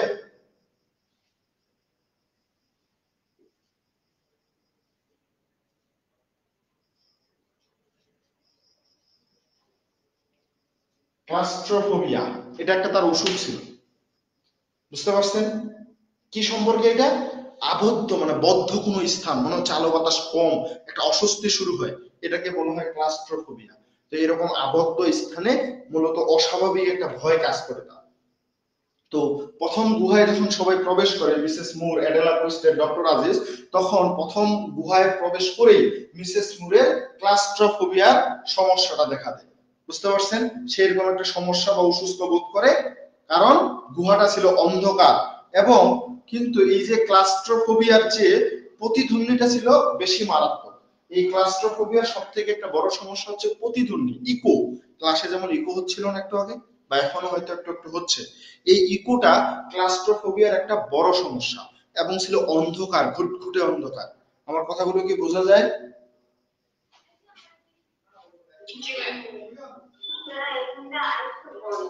কোনটা বলবো? ক্লাস্ট্রোফোবিয়া সম্পর্কে আবার বলবো? আচ্ছা, ক্লাস্ট্রোফোবিয়াটা হচ্ছে, আমি সহজভাবে বলি, ক্লাস্ট্রোফোবিয়াটা বলতে বোঝাচ্ছে আবদ্ধ কোনো জায়গায় যেখানে অন্ধকার বা হচ্ছে ইকো হয়, এরকম জায়গাতে যদি ক্লাস্ট্রোফোবিয়া আক্রান্ত কেউ প্রবেশ করে, তাহলে সে অসুস্থ হয়ে পড়বে এবং সে নিঃশ্বাস নিতে পারবে না, তার দম আটকে যাওয়ার মতো অবস্থা হবে, তার শ্বাস প্রশ্বাস আটকে যাওয়ার মতো অবস্থা তৈরি হবে। বুঝেছেন? তো এই গুহাগুলো যেহেতু হচ্ছে একটার সাথে আরেকটা কানেক্টেড ছিল, সেখানে মানুষজন কথা বলতো, সেই কথাগুলো প্রতিধ্বনি হয়ে আবার সেখানে ঘুরপাক করতো, কারণ গুহার বাইরে কথাগুলো বের হয়ে আসতে পারতো না, এই জন্য সেখানে একটা প্রতিধ্বনি হতো। এটা আরো ক্লাস্ট্রোফোবিয়ার জন্য ভয়ানক ছিল, মিসেস মুরের জন্য। বুঝতে পারছেন? তো এখানে এই যে একটা প্রতিধ্বনি তৈরি হচ্ছে এই গুহার ভিতরে, সেটা বুম বুম এরকম একটা শব্দ হচ্ছিল। বুঝতে পারছেন? তো এই বুম বুম শব্দের মতো শোনাচ্ছিল। মিসেস মুর এই প্রতিধ্বনি দ্বারা প্রচুর পরিমাণে বিরক্ত হয়ে গেছে। সে যেহেতু একটু ক্লাস্ট্রোফোবিয়া আক্রান্ত, তার আরো বেশি বিরক্ত লাগতেছিল এবং গুহার আরো সামনে আগাতে সে অস্বীকৃতি জানায়। মিসেস মুর বলে, আমার আর সামনে যাওয়া সম্ভব হবে না। ক্লিয়ার? এরপর কি হবে এখন? যেহেতু সে যাবে না, এখন একজন ইয়ং লেডি আর একজন ডক্টর আজিজ পুরুষ মানুষ, তারা এখন দুইজন, তো তাদের সামনে যাবে, তাহলে আজিজ এবং এডেলা তাদের সাথে তারা তখন কি করলো, একজন স্থানীয় মানুষ, একজন গাইড, আমরা ট্যুরে গেলে অনেক সময় গাইড নেই না আমাদের দিক নির্দেশনা দেওয়ার জন্য, তো এইরকম একজন গাইডকে ডক্টর আজিজ এবং মিসেস মুর একজন গাইডকে নেয়, একজন স্থানীয় গাইডকে নিয়ে গুহার পরবর্তী যে ধাপগুলো আছে, আর এখানে তো অনেকগুলো গুহা, পরবর্তী ধাপগুলোতে যেতে থাকে। যেহেতু আজিজ এই যে ডক্টর আজিজ আমাদের এডেলাকে পাহাড়ের সামনের দিকে যেতে সাহায্য করেছিল, সামনে বড় বড় পাহাড় ছিল, গুহার ভিতর দিয়ে পাহাড়ের একদম সামনে যাওয়া যায়। তো আজিজ এডেলাকে পাহাড়ের সামনের দিকে যেতে সাহায্য করেছিল, আর এডেলা সরলভাবে আজিজকে জিজ্ঞেস করে যে তার একের অধিক স্ত্রী আছে কিনা, হঠাৎ করে অ্যাডেলা কুইস্টেড ডক্টর আজিজকে জিজ্ঞেস করে যে আপনার কি একের অধিক স্ত্রী আছে, এরকম একটা প্রশ্ন করে ফেলে। বুঝেছেন? তো অ্যাডেলা কুইস্টেড এরকম একটা প্রশ্ন করলো, তো এরকম একটা মন্তব্যে অপ্রত্যাশিত একটা মন্তব্য ছিল, এটাতে আমাদের আজিজ বিভ্রান্ত হয়ে অন্য একটা গুহায় সরে আসে নিজেকে শান্ত করার জন্য। কারণ তার এটাতে একটু মন খারাপ হয়েছিল বা একটু কষ্ট পেয়েছিল যে একের অধিক বিয়ের কথা সে কেন বলবে, কারণ এটা তো তারা করে না, কিন্তু ব্রিটিশরা এটা সবসময় করে। এই জিনিসটা এই জন্য সে আসলে অ্যাডেলাকে সেখানে রেখে, গাইডের সাথে রেখে সে অন্য আরেকটা গুহার দিকে, মনে করেন যে সামনের দিকে যাচ্ছে, এদিকে একটা গুহা গেছে, এদিকে একটা গেছে, এদিকে যদি গাইড হচ্ছে অ্যাডেলাকে নিয়ে গেছে, সে এদিকে চলে গেছে। বুঝতে পারছেন? কথা বলেন। তো যখন আমাদের এই ডক্টর আজিজ গুহা থেকে বের হয়ে আসে, সে গাইডকে একাই গুহার বাইরে বসে থাকতে দেখে। বুঝতে পারছেন? কথা বলতে হবে। জি ভাইয়া, মিসেস মুরের যখন হচ্ছে সমস্যা হয়, সে অসুস্থ হয়ে পড়ে, সে যখন বলে যে তার পক্ষে সম্ভব না, তখন অ্যাডেলা কুইস্টেড আর হচ্ছে ডক্টর আজিজ বরং হামদুল্লাহ অবস্থান করছে। জি। তো এখানে অ্যাডেলা কুইস্টেড ডক্টর আজিজকে যে জিজ্ঞাসা করেন যে সে এই জায়গাটা বুঝতে পারেনি। সে আসলে একের অধিক তার স্ত্রী আছে কিনা, তাকে একটা প্রশ্ন করে যে তার আসলে একের অধিক স্ত্রী আছে কিনা। তো এরকম একটা বিভ্রান্তিকর প্রশ্নে ডক্টর আজিজ মানে তাদের সাথে বিচ্যুত হয়ে যায়, অন্যদিকে চলে যায়। বুঝতে পারছেন?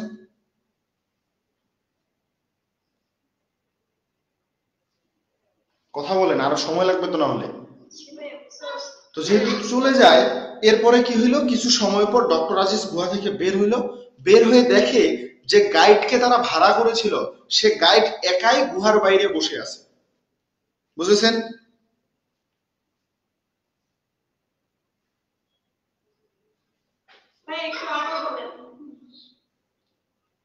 আমি বললাম যখন ডক্টর আজিজ গুহা থেকে বের হইলো, বের হওয়ার পরে সে যে মানে সে দেখে যে গাইড আর অ্যাডেলা কুইস্টেড যে একদিকে চলে গেছিল, সে এখন দেখতে পায় যে এখানে অ্যাডেলা কুইস্টেড নাই, একাকী গাইড বসে আছে। সবাই বুঝেছেন? তো এবার তাহলে কি ঘটনা ঘটবে? গাইড আজিজকে বলে যে অ্যাডেলা নিজেই একটা গুহার মধ্যে ঢুকে পড়েছে আমাকে ছাড়া। কি বললো? অ্যাডেলা আমাকে ছাড়া নিজে নিজেই একটা গুহার মধ্যে ঢুকে পড়েছে। বুঝেছেন? এজন্য আজিজ আবার গুহার ভিতরে প্রবেশ করে, তাকে গুহার ভিতরে খুঁজতে থাকে, কিন্তু অ্যাডেলাকে খুঁজে পেতে ব্যর্থ হয়। অ্যাডেলাকে সে আর খুঁজে পায় না, অ্যাডেলা হারিয়ে গিয়েছে। এই সিদ্ধান্ত নিয়ে যে অ্যাডেলা হারিয়ে গিয়েছে, এই সিদ্ধান্ত নিয়ে সে গাইডকে আঘাত করতে শুরু করে, প্রহার করে। যে গাইড কেন এমনটা করলো, প্রহার করা বা আঘাত করার ফলে গাইড সেখান থেকে পালিয়ে যায়। বুঝেছেন?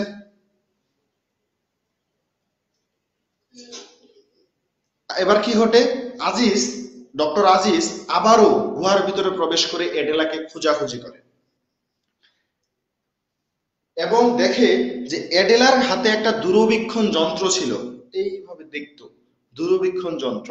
সেই দূরবীক্ষণ যন্ত্রটা ভেঙে পড়ে আছে, গুহার বাইরে ভেঙে পড়ে আছে, মানে গুহার একটা জায়গায়, গুহার ভিতরে, বাইরে না, গুহার ভিতরেই সে যে চলে গেছিল, সেই গুহার ভিতরে একটা জায়গায় অ্যাডেলা কুইস্টেডের দূরবীক্ষণ যন্ত্রটা ভেঙে পড়ে আছে। সেই ভাঙ্গা টুকরোগুলো ডক্টর আজিজ উঠিয়ে নিয়ে নিজের পকেটের মধ্যে রাখে, মানে নিজের পকেটে তুলে নিয়েছিল সে। ক্লিয়ার? তারপর আজিজ পাহাড়ের নিচের দিকে তাকায়, পাহাড়ের উপরে উঠে নিচের দিকে তাকায় যে নিচের দিকে আবার পড়ে টরে গেছে নাকি। দেখে যে অ্যাডেলা মিসেস ডেরেকের সাথে কথা বলতেছে। সামনে দেখে অ্যাডেলা মিসেস ডেরেকের সাথে কথা বলতেছে। মিসেস ডেরেকটাকে, মিসেস ডেরেক হচ্ছে একজন ইংরেজ মহিলা, যিনি ফিল্ডিং এর সাথে গাড়িতে এসেছেন। অর্থাৎ এখানে আমি একটু ক্লিয়ার করি, পরে হয়তো নাহলে মনের মধ্যে প্রশ্ন আসবে। এই যে নারায়ণ গোট বলে এবং সিরিল ফিল্ডিং, এরা যে হচ্ছে ট্রেন মিস করেছিল, এ কারণে তারা দুজন পরবর্তীতে গাড়িতে করে এসেছিল এই জায়গায়, বুঝেছেন? কথা বলেন। জি ভাই, বুঝতে পারছি। গাড়িতে করে এসেছিল এবং ওই যে বাইরে আমাদের কে দাঁড়িয়েছিল, মিসেস মুর, সে অসুস্থ হয়ে পড়েছিল। এজন্য সিরিল ফিল্ডিং এর সাথে একজন ইংরেজ মহিলা সব সময় থাকতো, যার নাম হচ্ছে কি নাম?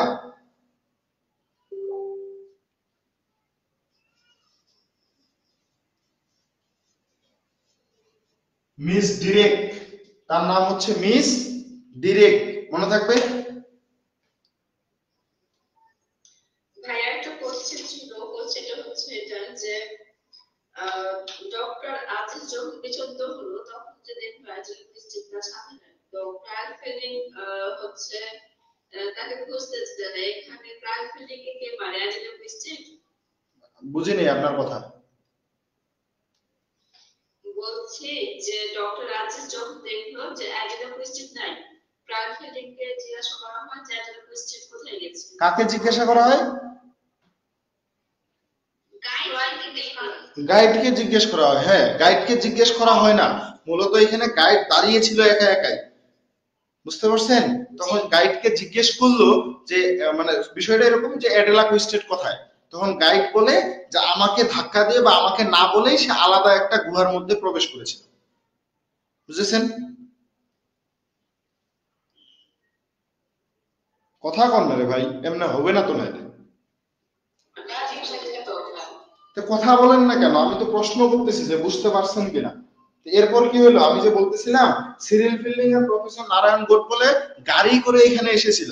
এসে যখন দেখে যে মিসেস মুর অসুস্থ বোধ করতেছে, তখন সিরিল ফিল্ডিং প্রফেসর নারায়ণ গোডবলের সাথে আরেকজন এসেছিল, সিরিল ফিল্ডিং এর সহযোগী মিস ডেরেক। কে এসেছিল? Miss Derek. এই মিস ডেরেক একজন ইংরেজ মহিলা ছিল, যিনি সিরিল ফিল্ডিং এর সাথে গাড়িতে করে এখানে এসেছিল। তো এরপর যখন সিরিল ফিল্ডিং এবং নারায়ণ গোডবলে এবং মিস ডেরেক এখানে আসলো, তারা দেখে যে মিসেস মুর অসুস্থ বোধ করতেছে। তখন সিরিল ফিল্ডিং এবং নারায়ণ গোডবলে মিসেস মুরকে নিয়ে সেখান থেকে চলে যায় এবং মিস ডিরেককে সেখানে রেখে যায়, বুঝতে পারছেন?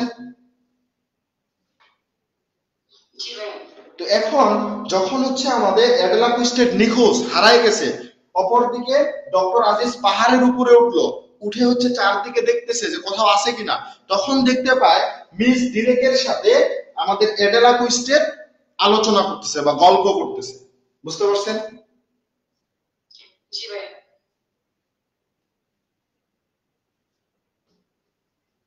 তো ঘটনা হচ্ছে এখানে আসলে মিসেস মুরকে নিয়ে চলে যায় বলতে এই জিনিসটা একটু মিস্টেক। চলে যায় না, তারা হচ্ছে ওই গাড়িতে করে মিসেস মুরকে বসিয়ে রেখেছিল এবং সিরিল ফিল্ডিং নারায়ণ গোডবলে সেখানেই ছিল। আর একটু দূরে মিস ডেরেক ছিল, সেখানে মিস ডেরেকের সাথে অ্যাডেলা কুইস্টেককে কথা বলতে দেখে। তো এই অবস্থা যখন ডক্টর আজিজ দেখে, তো ডক্টর আজিজ সেখানে আসে। আসার পর সে মূলত হঠাৎ করে আকস্মিক ভাবেই সিরিল ফিল্ডিংকে সেখানে অভিবাদন জানায় যে এখানে যে তুমি আসলা, তোমাকে অভিনন্দন, বুঝতে পারছেন? কিন্তু অপরদিকে মিস ডিরেক এবং এডেলা যে হারায় গেছে, এরা কোনো কথাই বললো না, মানে কোন রকম ব্যাখ্যা না দিয়েই তারা গাড়িতে করে চন্দ্রপুরে চলে আসে। ফিল্ডিং, সিরিল ফিল্ডিং, মিসেস মুর এবং আজিজ ট্রেনে করে চন্দ্রপুরে আসে। কে কে ট্রেনে করে আসছে?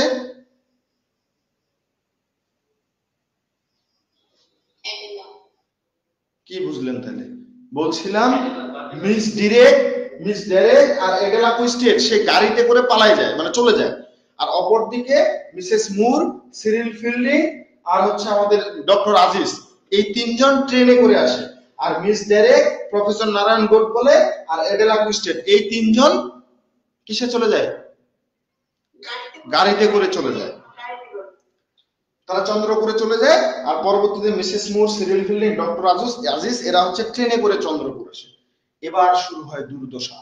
তারপর দুর্দশা শুরু হলো। কি দুর্দশা? চন্দ্রপুরে আসার পর যখনই স্টেশনে নামছে ট্রেন থেকে, ডক্টর আজিজকে গ্রেপ্তার করা হয়, বুঝতে পারছেন? কি করা হয়েছে? এখানে তো টুইস্ট, তাকে গ্রেপ্তার করা হলো এবং তার বিরুদ্ধে অভিযোগ করা হয় যে গুহার মধ্যে সে অ্যাডেলা কুইস্টেডকে অশালীনভাবে আক্রমণ করেছে, যেটাকে বলা হয় সেক্সুয়াল হ্যারাসমেন্ট। এটা অভিযোগটা অ্যাডেলা কুইস্টেড থানায় অভিযোগ করে যে সে গুহার মধ্যে ডক্টর আজিজ অ্যাডেলা কুইস্টেডকে সেক্সুয়াল হ্যারাসমেন্ট করার চেষ্টা করেছে। এই অভিযোগে যখনই আমাদের ডক্টর আজিজ স্টেশনে নেমেছিল, সাথে সাথে পুলিশ তাকে গ্রেফতার করে নিয়েছিল। অ্যাডেলা ব্রিটিশ কর্তৃপক্ষের কাছে এই গুহার মধ্যে একটা ঘটনা ঘটেছে বলে একটা এরকম একটা সম্পর্কে অভিযোগ করে। বুঝতে পারছেন?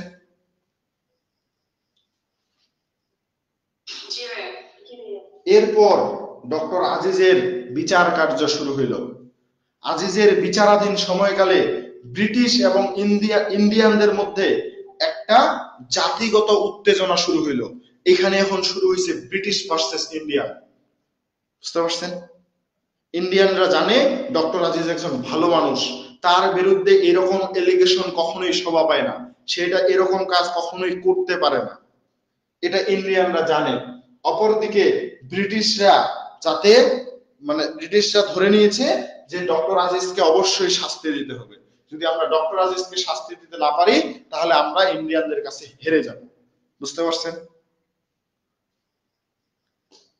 এই যে একটা জাতিগত উত্তেজনা তাদের মধ্যে বাড়তে থাকলো। অ্যাডেলা কুইস্টেড আজিজকে শুধুমাত্র এই বলে অভিযোগ করে যে আজিজ তাকে ব্যাড টাচ স্পর্শ করার চেষ্টা করেছিল, খারাপভাবে স্পষ্ট করার চেষ্টা করেছিল। অ্যাডেলা কুইস্টেড বলে যে আজিজ তাকে অনুসরণ করেছিল পিছনে পিছনে এবং তাকে আঁকড়িয়ে বা জড়িয়ে ধরার চেষ্টা করেছিল, ফলে সে তার দূরবীক্ষণ যন্ত্র আজিজের দিকে ছুঁড়ে মেরেছিল এবং ছুঁড়ে মেরে তাকে প্রতিহত করে গুহা থেকে পালিয়ে গিয়েছে। বুঝতে পারছেন?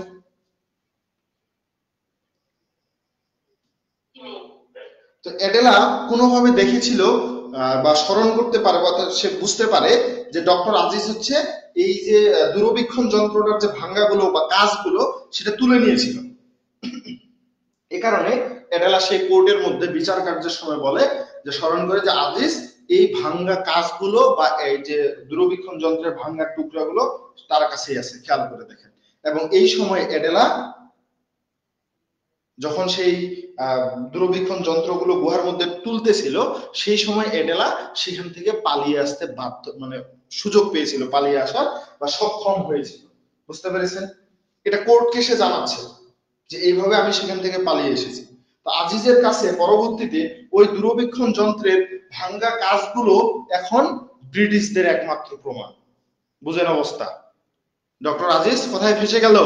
সেই যে দূরবীক্ষণ যন্ত্রের ভাঙ্গা টুকরাগুলো তুলে পকেটের মধ্যে রেখেছিল, সেটাই এখন একটা বড় প্রমাণ হয়ে দাঁড়িয়েছে যে ডক্টর আজিজ আসলেই তো এটা তুলে নিয়ে আসছে।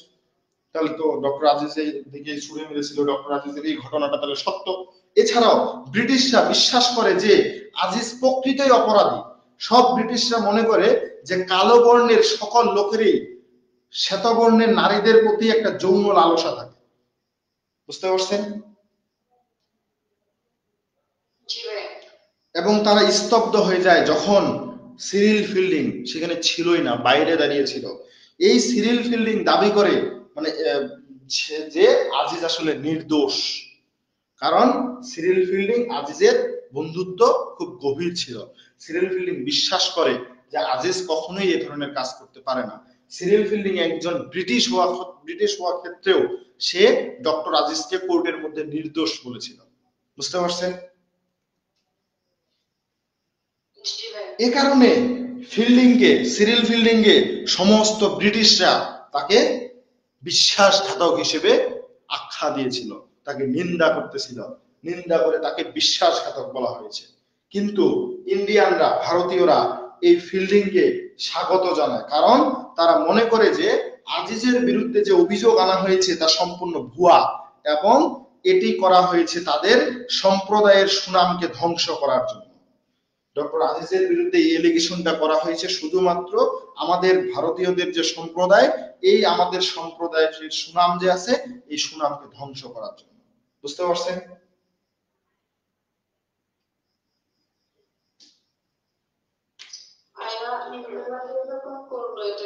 ইসলাম প্রসারণকারীদের যে বৈষম্য বিধি ছিল এরকম কোনো কারণে? এরকম কোনো কারণ না, এখানে কারণটা হচ্ছে ব্রিটিশ আর হচ্ছে ভারতীয়, এটার কারণে। এখানে পরবর্তীতে ক্রিটিকরা বলে যে এখানে আসলে রনি হিসলপের হাত ছিল। রনি হিসলপ, অ্যাডেলা কুইস্টেড এরা ইচ্ছা করেই হচ্ছে এখানে ডক্টর আজিজকে ফাঁসিয়ে দিয়েছিল, কারণ সিরিল ফিল্ডিং এবং মিসেস মুরের সাথে ডক্টর আজিজের যে সম্পর্ক এটা অ্যাডেলা কুইস্টেড মানে রনি হিসলপ মেনে নিতে পারতেছিল না। বুঝতে পারছেন? জি ভাইয়া। তো এখানে যে বিষয়টা বলা হয় যে সিরিল ফিল্ডিং এর উপর যেহেতু বিশ্বাস করেছিল, অভিজ্ঞতা মানে মূলত হচ্ছে এখানে যে বিষয়টা বলে যে বিচার চলাকালীন সময় যখন বিচার চলতেছিল ওই সপ্তাহে মিসেস মুর যখন বিচার কার্য চলতেছে এমন একটা সময় ওই সপ্তাহেই মিসেস মুর অপ্রত্যাশিতভাবে আরো বেশি অসুস্থ হয়ে পড়ে, একেবারে উদাসীন হয়ে যায়, তার মেজাজ একেবারে খিটখিটে হয়ে যায়। তার কাছে এমন মনে হয় যেন সেই গুহার ভিতরে তার অভিজ্ঞতা, মনুষ্যত্বের উপর যে বিশ্বাস ছিল তা ধ্বংস করে দিয়েছে। মিসেস মুরো মাঝে মাঝে একটা সময় ডক্টর আজিজকে বিশ্বাস করে, আবার বিশ্বাস হারিয়ে ফেলতেছে। বুঝেছেন? যদিও ফিল্ডিং এর মতো, সিরিল ফিল্ডিং এর মতো আমাদের মিসেস মুরো বিশ্বাস করে যে আজিজ নির্দোষ, কিন্তু তার জন্য আজিজের জন্য মিসেস মুর কিছুই করতে পারে না। আমাদের রনি হিসলপ যখন বুঝতে পারে যে তার মা আজিজ সম্পর্কে ইতিবাচক ধারণা পোষণ করতে পারে বা পোষণ করবে এখন, তখন সে কি করে? তখন সে নৌজাহাজে করে তার মায়ের মিসেস মুরকে ইংল্যান্ডে পাঠিয়ে দেয়। বুঝতে পারছেন ঘটনাটা? জি ভাইয়া। তাকে ইংল্যান্ডে পাঠিয়ে দিল, যাবার ব্যবস্থা করলো যাতে করে সে আজিজের পক্ষে সাক্ষী দিতে না পারে। কিন্তু দুর্ভাগ্যবশত মিসেস মুর সেই যাত্রাপথেই, নৌজাহাজের যে যাত্রাপথ ইংল্যান্ডে যাওয়ার, সেই যাত্রাপথেই মারা গিয়েছিল। বুঝেছেন? জি ভাইয়া। কেউ কিছু বলবেন? সে কিভাবে মারা গেল? মিসেস মুর কিভাবে মারা গেল? সে ওই যে গুহার মধ্যে যে অসুস্থতা হয়েছিল সেই অসুস্থতা তার বেড়ে গিয়েছিল। সে বিশ্বাস করতেছে যে মিসেস মুর বিশ্বাস করতেছে ডক্টর আজিজ নির্দোষ, তাকে যেভাবে কোর্টের মধ্যে জেরা করা হচ্ছে, তাকে যেভাবে ফাঁসানো হচ্ছে, এটা সে বিশ্বাস করতে পারতেছিল না। সে তার বিরুদ্ধে মানে ডক্টর আজিজকে নির্দোষ বলতে চাচ্ছে। এটা যখন রনি হিসলপ বুঝতে পারতেছে, যেহেতু ডক্টর মিসেস মুর সেখানে স্পষ্ট দাঁড়িয়েছিল বা তাদের গুহার মধ্যে প্রবেশও করেছিল আবার ফিরে এসেছিল, এজন্য তিনি একজন প্রত্যক্ষ সাক্ষী। এজন্য রনি হিসলপ তার মায়ের অসুস্থতা দেখিয়ে, সে তো অসুস্থ হয়ে পড়েছিল এইসব দেখে, অসুস্থতা দেখিয়ে তাকে ইংল্যান্ডে পাঠিয়ে দেয়। যাত্রাপথে সে আরো বেশি অসুস্থ হয়ে মারা গিয়েছে। বুঝতে পারছেন? জি ভাইয়া। তো এই যে মিসেস মুর চলে গেল, সে মারা গেল, এই মিসেস মুরের অনুপস্থিতি আজিজের বিচারে, ডক্টর আজিজের যে বিচার হচ্ছে, এই ডক্টর আজিজের বিচারের মধ্যে একটা বড় প্রভাব ফেলতেছিল। আজিজের পক্ষের উকিল বলে যে যদি মিসেস মুর উপস্থিত থাকতেন তবে শুধুমাত্র তার সাক্ষী আজিজকে নির্দোষ প্রমাণ করতে পারত। বুঝেছেন কথা? ডক্টর আজিজের উকিল কি বলল? যদি মিসেস মুর এখানে উপস্থিত থাকতেন তবে শুধুমাত্র সেই সাক্ষী বা তার সাক্ষীটাই আজিজকে নির্দোষ প্রমাণ করতে পারত। ক্লিয়ার? পরবর্তীতে বিচার যখন চলতেছে, বিচার চলাকালীন সময় অ্যাডেলা কুইস্টেড, আমাদের অ্যাডেলা কুইস্টেড আজিজের উপর, ডক্টর আজিজের উপর যে অ্যালিগেশনটা বা যে অপরাধটা নিয়ে এসেছে সেটা নিয়ে এবার অ্যাডেলা নিজেও দ্বিধাদ্বন্দ্বে পড়ে যায়। মানে সেও ভাবতেছে আসলে কি আমাকে ব্যাড টাচ করেছিল, সেটা কি ডক্টর আজিজ ছিল নাকি অন্য কেউ ছিল, নাকি আমার এরকম বুম বুম একটা শব্দ হচ্ছে, এরকম অন্ধকার, আমি হয়তো ভেবেই নিয়েছিলাম যে ডক্টর আজিজ আমাকে টাচ করতে পারে, একটা হ্যালুসিনেশনের মতো অবস্থা তৈরি হয় না অনেক সময়? মাঝে মাঝে রাতের দিকে অন্ধকারে আমরা বলি সামনে মনে একটা মানুষ দাঁড়ায় আছে, দেখেন কেউ নেই, হয় এরকম?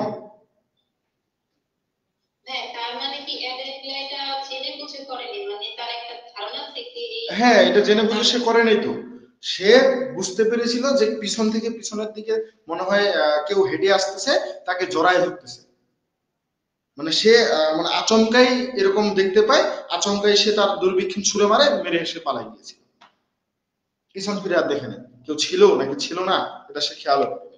তো এবার অ্যাডেলা কুইস্টেড মূলত দ্বিধাদ্বন্দ্বে পড়ে যায় বিচারের সময় চূড়ান্তভাবে এডেলাকে জিজ্ঞেস করা হয় যে আজিজ কি আসলেই তাকে যৌন আক্রমণ বা সেক্সুয়াল হ্যারাসমেন্ট করেছিল কিনা, সে প্রতি উত্তর দেবার পূর্বে চিন্তা করার জন্য কিছু সময় চেয়ে নেয়। এবার এডেলা কুইস্টেড কিছু সময় চেয়ে নেয়। ওই সময় এডেলা গুহার একটা দৃশ্য দেখে এবং বুঝতে পারে যে মিসেস মুরের মতো সেও একই ধরনের মানসিক আঘাত পেয়েছিল, ক্লাস্ট্রোফোবিয়া।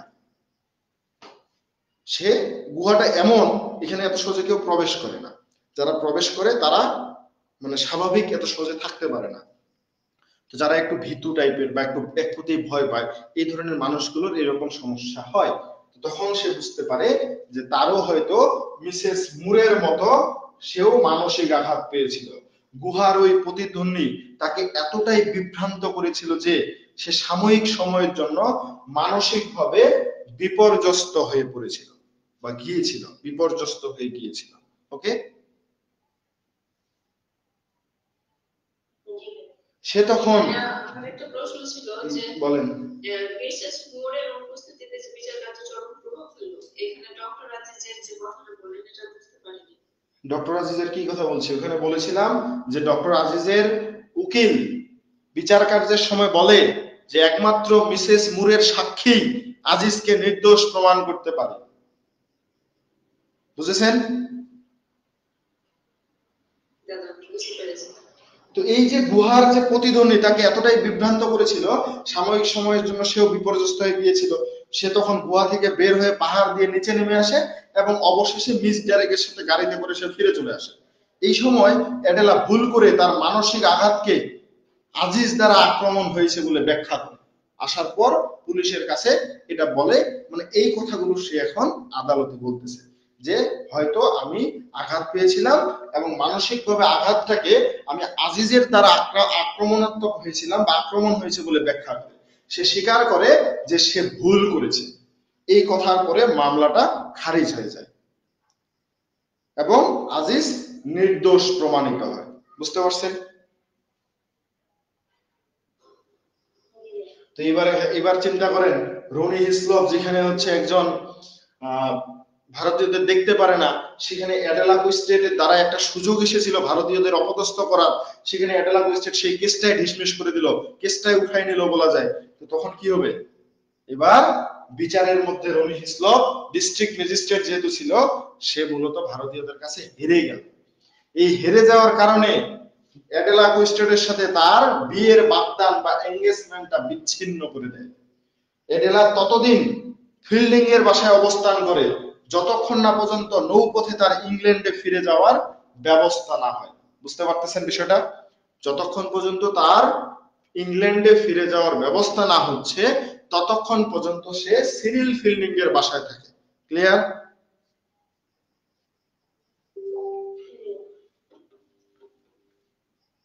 গুহার ওই প্রতিধ্বনি যে এই ঘটনার মূল কারণ ছিল, এটা ফিল্ডিং এর কাছে ব্যাখ্যা করে অ্যাডেলা। ব্যাখ্যা করার পর সে আমাদের অ্যাডেলা কুইস্টেট ইন্ডিয়া ত্যাগ করে এবং পরবর্তীতে তিনি আর কখনোই এই ইন্ডিয়ায় ফিরে আসেনি। বুঝতে পেরেছেন?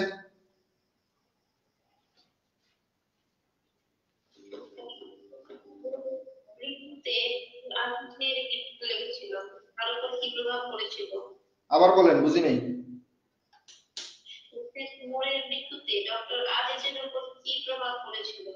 কি প্রভাব পড়ছে?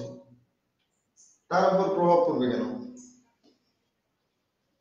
গল্পের শুরুতে তো আমরা শুনেছিলাম যে ডক্টর আজিজ মিসেস মুরকে কিছু মানে পছন্দ করে বা এই টাইপের কিছু।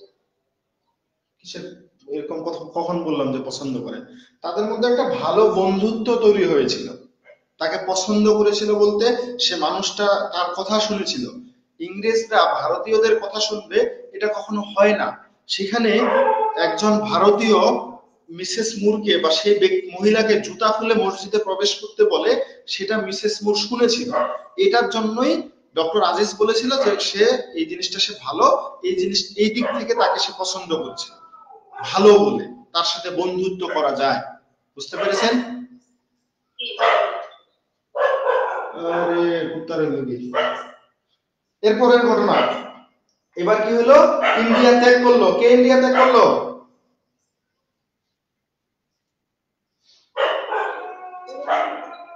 মিস অ্যাডেলা কুইস্টেড এবার ইন্ডিয়া থেকে চলে গেল।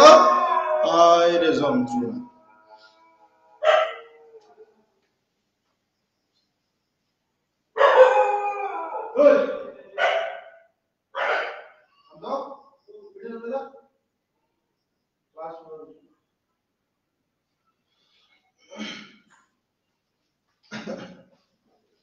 আচ্ছা, এরপর যেহেতু বর্তমানে কি হয়েছে, আমাদের ডক্টর আজিজ তিনি পেশায় একজন ডক্টর, ইন্ডিয়ান ডক্টর ছিল। ওনার বিরুদ্ধে এরকম একটা এলিগেশন নিয়ে আসা, খবরের পত্রিকায় ছড়িয়ে যাওয়া, টিভিতে নিউজে ছড়িয়ে যাওয়া, তার মান সম্মান ক্ষতি হবে না? মান সম্মানের অবশ্যই হবে। তো এখন কথা হচ্ছে, যদিও আজিজ এখন দোষ মুক্ত, তবুও সে তার বন্ধু ফিল্ডিং এর প্রতি এখনো ক্ষুব্ধ হয়েছিল। সিরিল ফিল্ডিং এর প্রতি ডক্টর আজিজ এখনো ক্ষুব্ধ ছিল। কারণ কি, এত কিছুর পরেও সিরিল ফিল্ডিং কিভাবে অ্যাডেলা কুইস্টেডকে তার বাড়িতে জায়গা দেয়, তার সাথে কিভাবে বন্ধুত্ব বজায় রাখে, এই জিনিসটা আজিজ মেনে নিতে পারে না। এই জন্য তার প্রতি সে ক্ষুব্ধ। ওকে,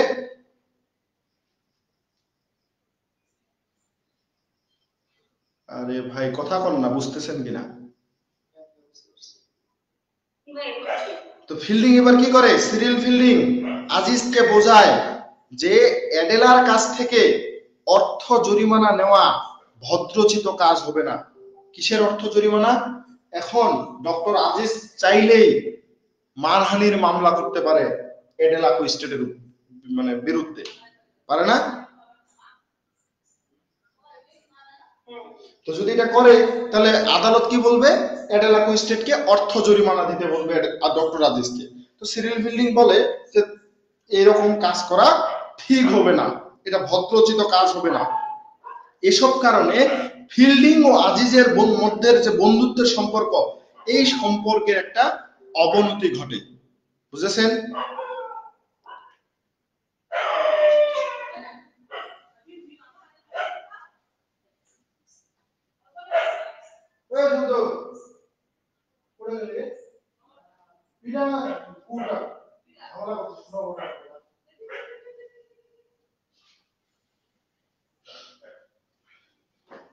আমার কথা বুঝেছেন? এখন আমি একটা প্রশ্ন করি, বলেন সিরিল ফিল্ডিং আর ডক্টর আজিজের সম্পর্কের অবনতি কেন হয়েছিল? আগে আমার প্রশ্নের উত্তর দেন, তারপর আপনাদের প্রশ্ন শুনবো।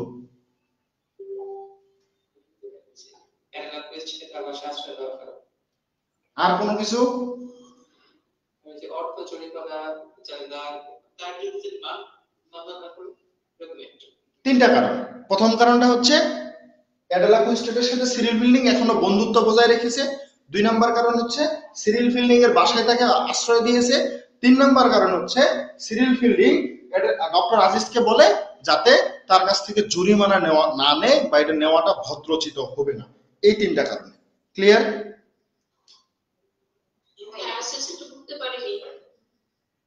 যে বুঝেছেন একটু বলেন তো।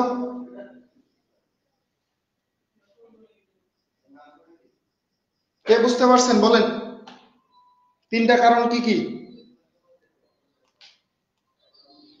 এর সাথে সুসম্পর্ক বজায় রাখা, তার বাসায় তাকে আশ্রয় দেওয়া, আর হচ্ছে সে যে দাবি মানহানির মামলা করতে চেয়েছিল সেটা করতে। বুঝতে পারছেন আপু?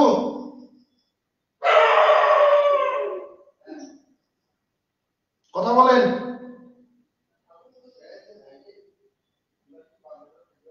Hello hello hello. জি ভাইয়া, বুঝতে পেরেছি। কথা বলতে আপনাদের কষ্ট লাগে। জি ভাইয়া, বুঝতে পেরেছি যে তাদের দুজনের বন্ধুত্ব সম্পর্ক ফাটল ধরেছিল। হ্যাঁ, ফাটল ধরলো। তাহলে এবার কি হচ্ছে? এবার ঘটনা হচ্ছে কুইস্টেডকে আশ্রয় দিয়েছিল, তারপরে অর্থ জরিমানা চেয়েছিল, কিন্তু এখানে সিরিল ফান্ডিং তাকে মানহানি মামলা করতে নিষেধ করেছিল। আর তারপরে যে সিরিল ফান্ডিং যখন আজিজ গ্রেপ্তারকৃত ছিল, নির্দোষ প্রমাণ হয়ে যাওয়ার পরেও অ্যাডেলা কুইস্টেডকে এর সাথে সুসম্পর্ক বজায় রেখেছিল। আচ্ছা, এরপরে আমি বলি, যেহেতু তাদের সম্পর্কের অবনতি হচ্ছিল, তারপর সিরিল ফিল্ডিং হঠাৎ করে আচ্ছা, এডেলা কুইস্টেড তো চলে গেছে, এরপরে তার সাথে সিরিল ফিল্ডিং এর সাথে ডক্টর আজিজের সম্পর্কটা একটু নষ্ট হওয়া শুরু হলো, অবনতি হলো। এরপর হঠাৎ করে সিরিল ফিল্ডিং ইংল্যান্ডে চলে যায়। কোথায় গেল? ইংল্যান্ডে চলে যায়। ইংল্যান্ডের উদ্দেশ্যে ইন্ডিয়া ত্যাগ করে। আজিজ মনে করে যে সে ইন্ডিয়া ত্যাগ করেছে, হয়তো এবার সে ইংল্যান্ডে গিয়ে এডেলা কুইস্টেডকে বিয়ে করবে। এই কারণে ডক্টর আজিজ মনে করে সিরিল ফিল্ডিং ইন্ডিয়া ত্যাগ করে ইংল্যান্ডে গেছে, কারণ কি এটা মনে করতেছে হয়তো এডেলা কুইস্টেডকে সে বিয়ে করবে। এটা তার বিশ্বাস যে এডেলা কুইস্টেড যেহেতু তার বাসায় ছিল, হয়তো সিরিল ফিল্ডিং এডেলা কুইস্টেডের প্রতি দুর্বল হয়ে পড়েছিল, এ কারণে এবার এডেলা কুইস্টেডকে হয়তো সে বিয়ে করবে। বুঝেছেন?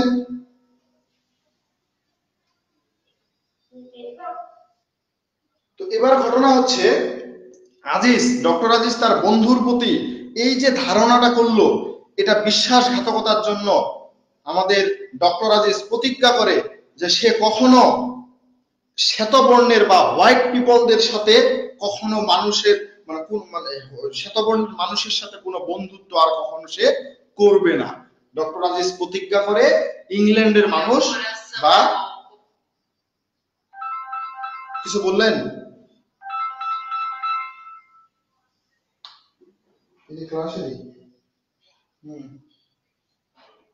বল। হ্যাঁ বল। হ্যাঁ ক্লাস হচ্ছে।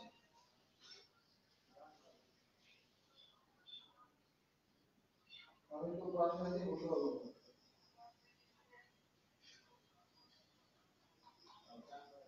এটা সাপোর্ট যাবেন নিচে। ও কিনা ওই ক্লাস কি করে পুলিশে বলি।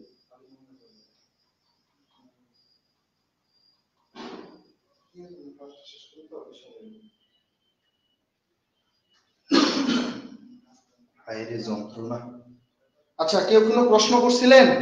কথা বলার মাঝে কে যেন কি বললেন?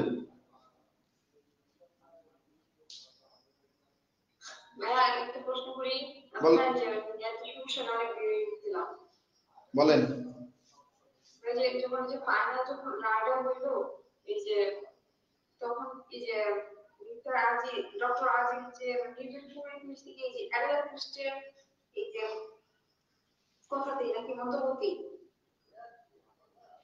কেউ উত্তরটা দেন তো, কেউ উত্তরটা দেন, কে পারবেন?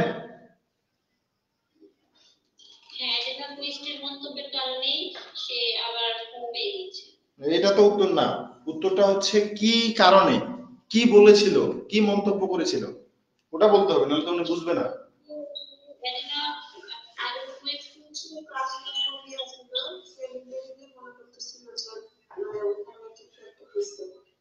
ঘটনাটা এরকম না, আপনারাও ভুলে যাচ্ছেন। ঘটনাটা হচ্ছে যে ডক্টর এডেলা কুইস্টেড পরবর্তীতে দ্বিধাদ্বন্দ্বে পড়ে। সে ভাবতেছে যে আমাকে হয়তো কেউ টাচ করেনি, আমিও হয়তো মিসেস মুরের মতো ক্লাস্ট্রোফোবিয়ায় আক্রান্ত হয়ে পড়েছিলাম, বা মানসিক আঘাতটাকে আমি হয়তো ডক্টর আজিজ আমাকে আক্রমণ করেছে এটা ভেবে নিয়েছিলাম।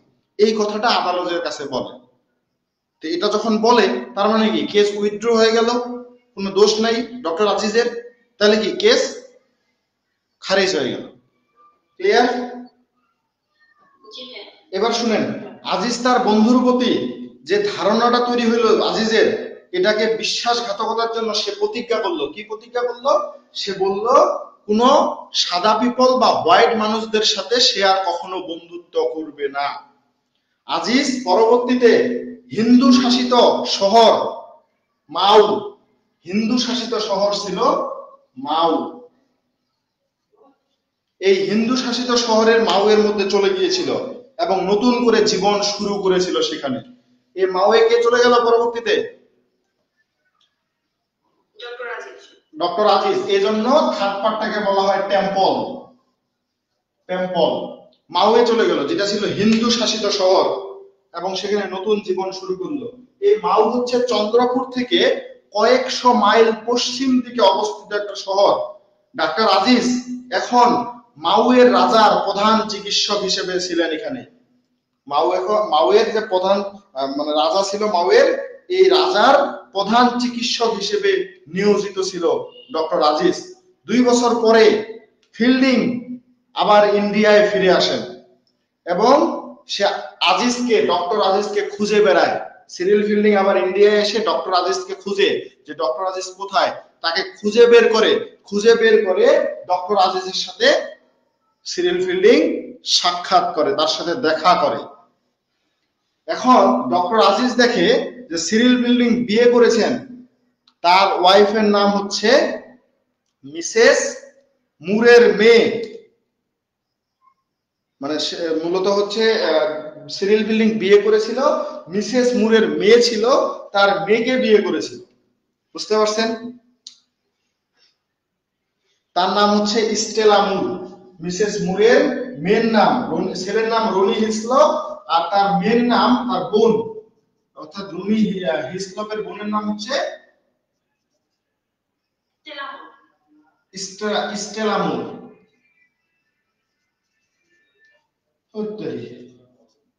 মিসেস ঠিক আছে না? এমআরএস, হ্যাঁ, মিসেস STELLA, স্টেলা মুর, MRRE। এই স্টেলা মুর ছিল আমাদের মিসেস মুরের মেয়ের নাম, রনি হিসলপের বোনের নাম। সিরিল ফিল্ডিং ইংল্যান্ডে গিয়ে মিসেস মুরের মেয়ে, রনি হিসলপের বোন মিসেস স্টেলা মুরকে বিয়ে করে। বুঝতে পারছেন?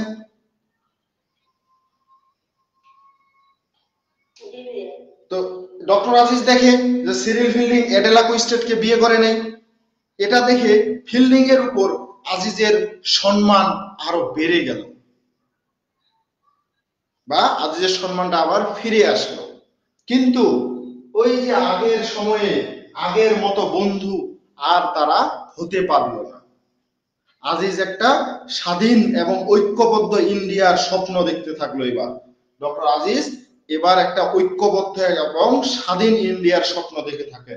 এবং উপন্যাসের শেষ বাক্যগুলোতে আজিজ বলে যে সে এবং ফিল্ডিং বন্ধু হতে পারে না যতক্ষণ না পর্যন্ত ইন্ডিয়া ব্রিটিশ শাসন থেকে মুক্ত হয়, ততক্ষণ পর্যন্ত তারা বন্ধু হতে পারে না। এমনকি মনে হয় যেন মাটি এবং আকাশও বলতেছে এখনো সময় আসেনি বন্ধুত্বের। বুঝেছেন কথা বল? এই যে পুরো গল্পটা হয়তো আপনাদের অনেকের মাথায় নাও থাকতে পারে। মাথায় থাকবে? আমি অ্যাকচুয়ালি একটু শুনতে পাই, যে আমাদের ডক্টর আজিজের মাওয়েকে ট্রান্সফার চলে গেল যুক্তরাষ্ট্রে, তারপর জানি সেই কাকেই না তাকে জানি কি খুঁজে বের করতে ওই জায়গাটা বুঝতে পারি। মানে ডক্টর আজিজ যখন মাওয়ে চলে গেল, যেটা চন্দ্রপুর থেকে কয়েক মাইল পশ্চিম দিকে অবস্থিত ছিল, তো ডক্টর আজিজ সেখানে গিয়ে কি হইলো, মাওয়ের যে রাজা ছিল সেই রাজার প্রধান চিকিৎসক হিসেবে নিয়োগ পেয়েছিল। 2 বছর পরে তার বন্ধু যে ছিল সিরিল ফিল্ডিং, সেই সিরিল ফিল্ডিং ইন্ডিয়া এবার ফিরে এসে সে ডক্টর আজিজকে খুঁজে, কারণ সিরিল ফিল্ডিং এর একজন ক্লোজ ফ্রেন্ড ছিল ডক্টর আজিজ। যখন দেখে ডক্টর আজিজ চন্দ্রপুর থেকে চলে গেছে, তখন আমাদের সিরিল ফিল্ডিং ডক্টর আজিজের খোঁজ করে তার সাথে সাক্ষাৎ করে বা তার সাথে দেখা করে। দেখা করার পর যখন ডক্টর আজিজ দেখতে পায় যে সিরিল ফিল্ডিং মানে তাদের ওই যে অ্যাডেলা কুইস্টেডকে বিয়ে করেনি, কাকে বিয়ে করেছে? স্টেলা মুরকে, যিনি মিসেস মুরের সন্তান, মেয়ে আর কি, মিসেস মুরের মেয়ে। এটা দেখার পর আজিজের ফিল্ডিং এর প্রতি সম্মানটা ফিরে আসে। বুঝতে পারছেন? কিন্তু ফিরে আসার পরেও আগের মতো তাদের বন্ধুত্বের সম্পর্কটা আর হয়নি। কারণ কি? কারণ আজিজ চায় এখন একটা স্বাধীন এবং ঐক্যবদ্ধ ইন্ডিয়া হবে, ইন্ডিয়া স্বাধীন হবে ব্রিটিশদের কাছ থেকে। উপন্যাসের শেষ বাক্যগুলোতে এজন্য হচ্ছে আজিজ বলে যে সে এবং ফিল্ডিং কখনোই বন্ধু হতে পারে না যতক্ষণ না পর্যন্ত ইন্ডিয়া ব্রিটিশদের থেকে মুক্ত না হবে, ততক্ষণ পর্যন্ত তাদের এই বন্ধুত্ব আর হবে না। এবং এমনও মনে হয় তার কাছে যে মাটি এবং আকাশও এখনো চাচ্ছে যে এখন তাদের এই বন্ধুত্ব হবে না। বুঝতে পারছেন?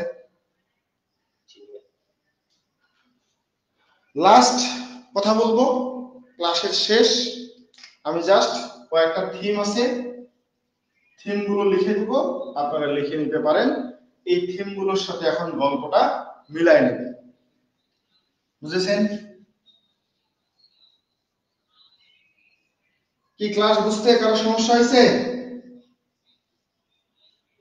না ভাই, বুঝতে পারছি। কারো কোনো প্রশ্ন আছে? না ভাই।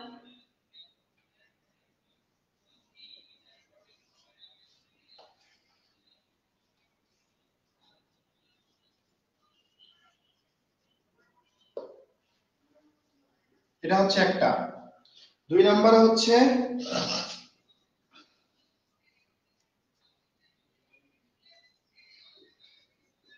imperialist picture of the British Raj, লিস্টিকও বলতে পারেন, ইম্পেরিয়ালিস্টিক পিকচার। 3 নম্বরে আমরা যেটা দেখব সেটা হচ্ছে হ্যালোসিনেশন,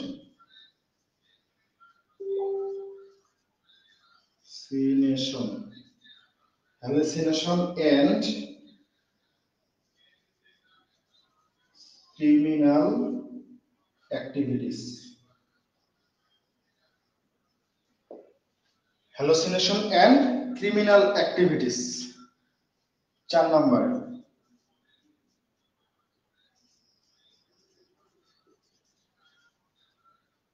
হ্যালোনেস,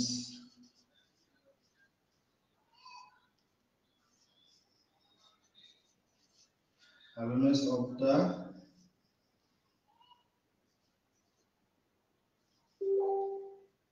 religion,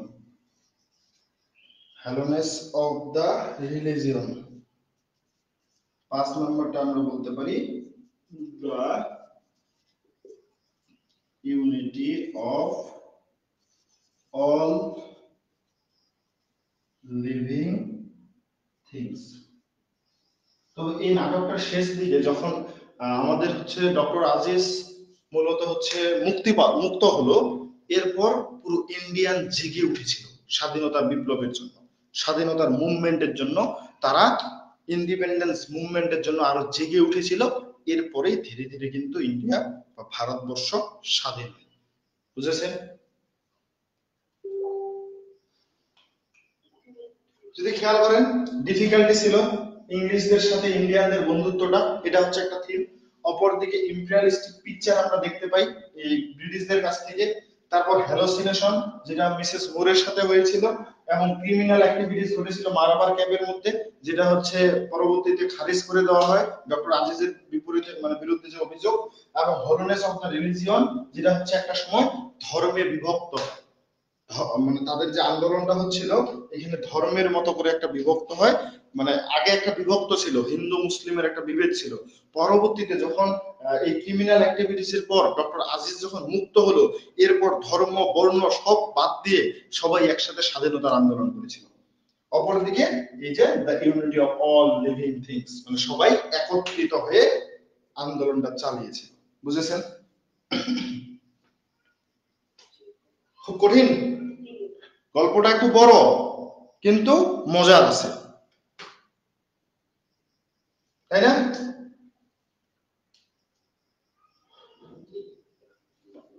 আমি আসলে দাঁড়ায় থাকতে থাকতে ক্লান্ত হয়ে গেছি। আর কে একজন একটা থিমস বললে ভালো হতো। আমি ফার্স্টে বুঝতে পেরেছি that is country of Indian friendship.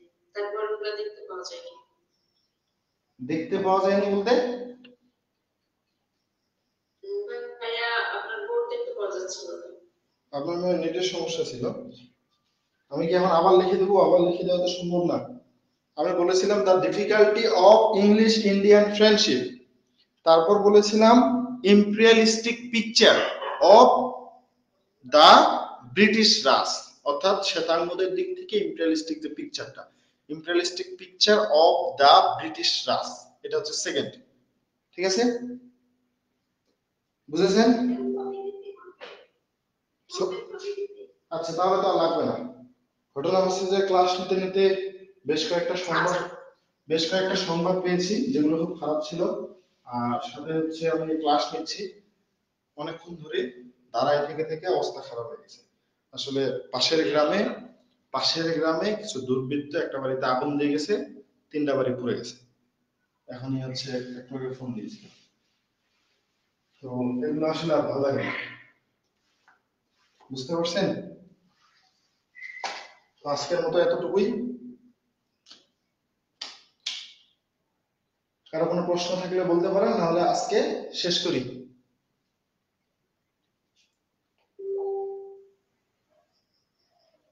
কি হলো, কথা বলেন।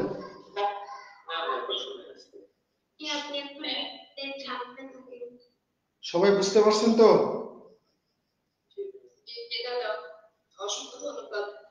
আমি পিডিএফটা দিয়ে দিচ্ছি, পিডিএফটা একটু পড়াশোনা করলেই আশা করি আরো বুঝবেন। তারপরে যদি প্রয়োজনে মনে হয় গল্পটা আপনারা আবার মানে ভিডিও অফ করে জাস্ট অডিওটা শুনতে পারেন সামারিটা থেকে। কারণ আমার মনে হয় যে আমার মাথাটায় এই গল্পটা খুব ভালো মতো সেট আপ করা ছিল, হয়তো দুই এক জায়গায় কিছু ক্যারেক্টার গুলো হচ্ছে একটু উলটপালট হয়েছে, কিন্তু আমি পরে সংশোধন করে দিয়েছি। আশা করি এই গল্পটা আমি খুব ভালো মতো পড়েছিলাম, পুরোটাই পড়েছিলাম, তো এই জন্য হচ্ছে সংক্ষিপ্ত করতে পারছি। চেষ্টা করছি, মানে যখন নিজের বেশি পড়াশোনা বা জানা থাকে তখন সেটা মনে হয় আসলে গোছানোই বলা যায়। তবে হচ্ছে শুরুর দিকে আপনাদের মনে হইতে পারে যে একটু এলোমেলো করছি, কিন্তু বিষয়টা না। আমি যদি শুরুর বিষয়গুলো আপনাদের বুঝাই না দিতাম তাহলে হচ্ছে গল্পটা বুঝতেন না। আর প্রথমের দিকে চেষ্টা করছিলাম যে সব ক্যারেক্টার গুলো লিখে একটা একটা করে পরিচয় করে দিতে চাইছি। তাতে আমি যেটা দেখলাম যে আমার আজকে তাহলে এই পুরো গল্পটা বলা শেষ হতো না, আরেকটা ক্লাস লাগতো। এই জন্য ভাবলাম তাহলে আমি ক্যারেক্টার গুলো লিখবো, গল্পটাও বলবো। তাতে কিন্তু অনেকগুলো ক্যারেক্টার চলে আসছে, আসছে না? তাহলে হচ্ছে আজকের মতো এতটুকুই, আমি নোটটা দিয়ে দিচ্ছি, তখন হচ্ছে পেয়ে যাবেন। যেমন এখানে আরো কয়েকটা ক্যারেক্টার আপনারা পাবেন, অল ইন ওয়ানে হয়তো পাবেন। যেমন নব বাহাদুর একজন ক্যারেক্টার আছে, তারপর অমৃত রাও একটা ক্যারেক্টার আছে। এগুলো হচ্ছে মাইনর ক্যারেক্টার, এগুলোর এক জায়গায় দুই জায়গায় একটু কথা ছিল ওই আন্দোলনের সময়, যখন আন্দোলন করে যে ডক্টর আজিজকে মুক্তি দিতে হবে, তার বিরুদ্ধে কোন রকম এরকম আইন মানে তাকে শাস্তি দেওয়া যাবে না, সে নির্দোষ। আন্দোলন চলতেছিল বাইরে আদালতের কার্যক্রম চলার সময়ে, সেখানে তারা লিড দিয়েছিল বা দুই একজন এরকম মানুষ ছিল, বুঝেছেন? একজন ছিল মোহাম্মদ লতিফ, একজন ছিল নওয়াব বাহাদুর, আর একজন ছিল অমৃত রাও। এরা তিনজনেই হচ্ছে এই আন্দোলনের পক্ষে ছিল। এরকম মানুষ মানে এই কয়েকটা ক্যারেক্টারের কথা আমি গল্পের মধ্যে বলিনি। ঠিক আছে, তাহলে ঠিক আছে, আজকে এতটুকুই। Tata, bye bye.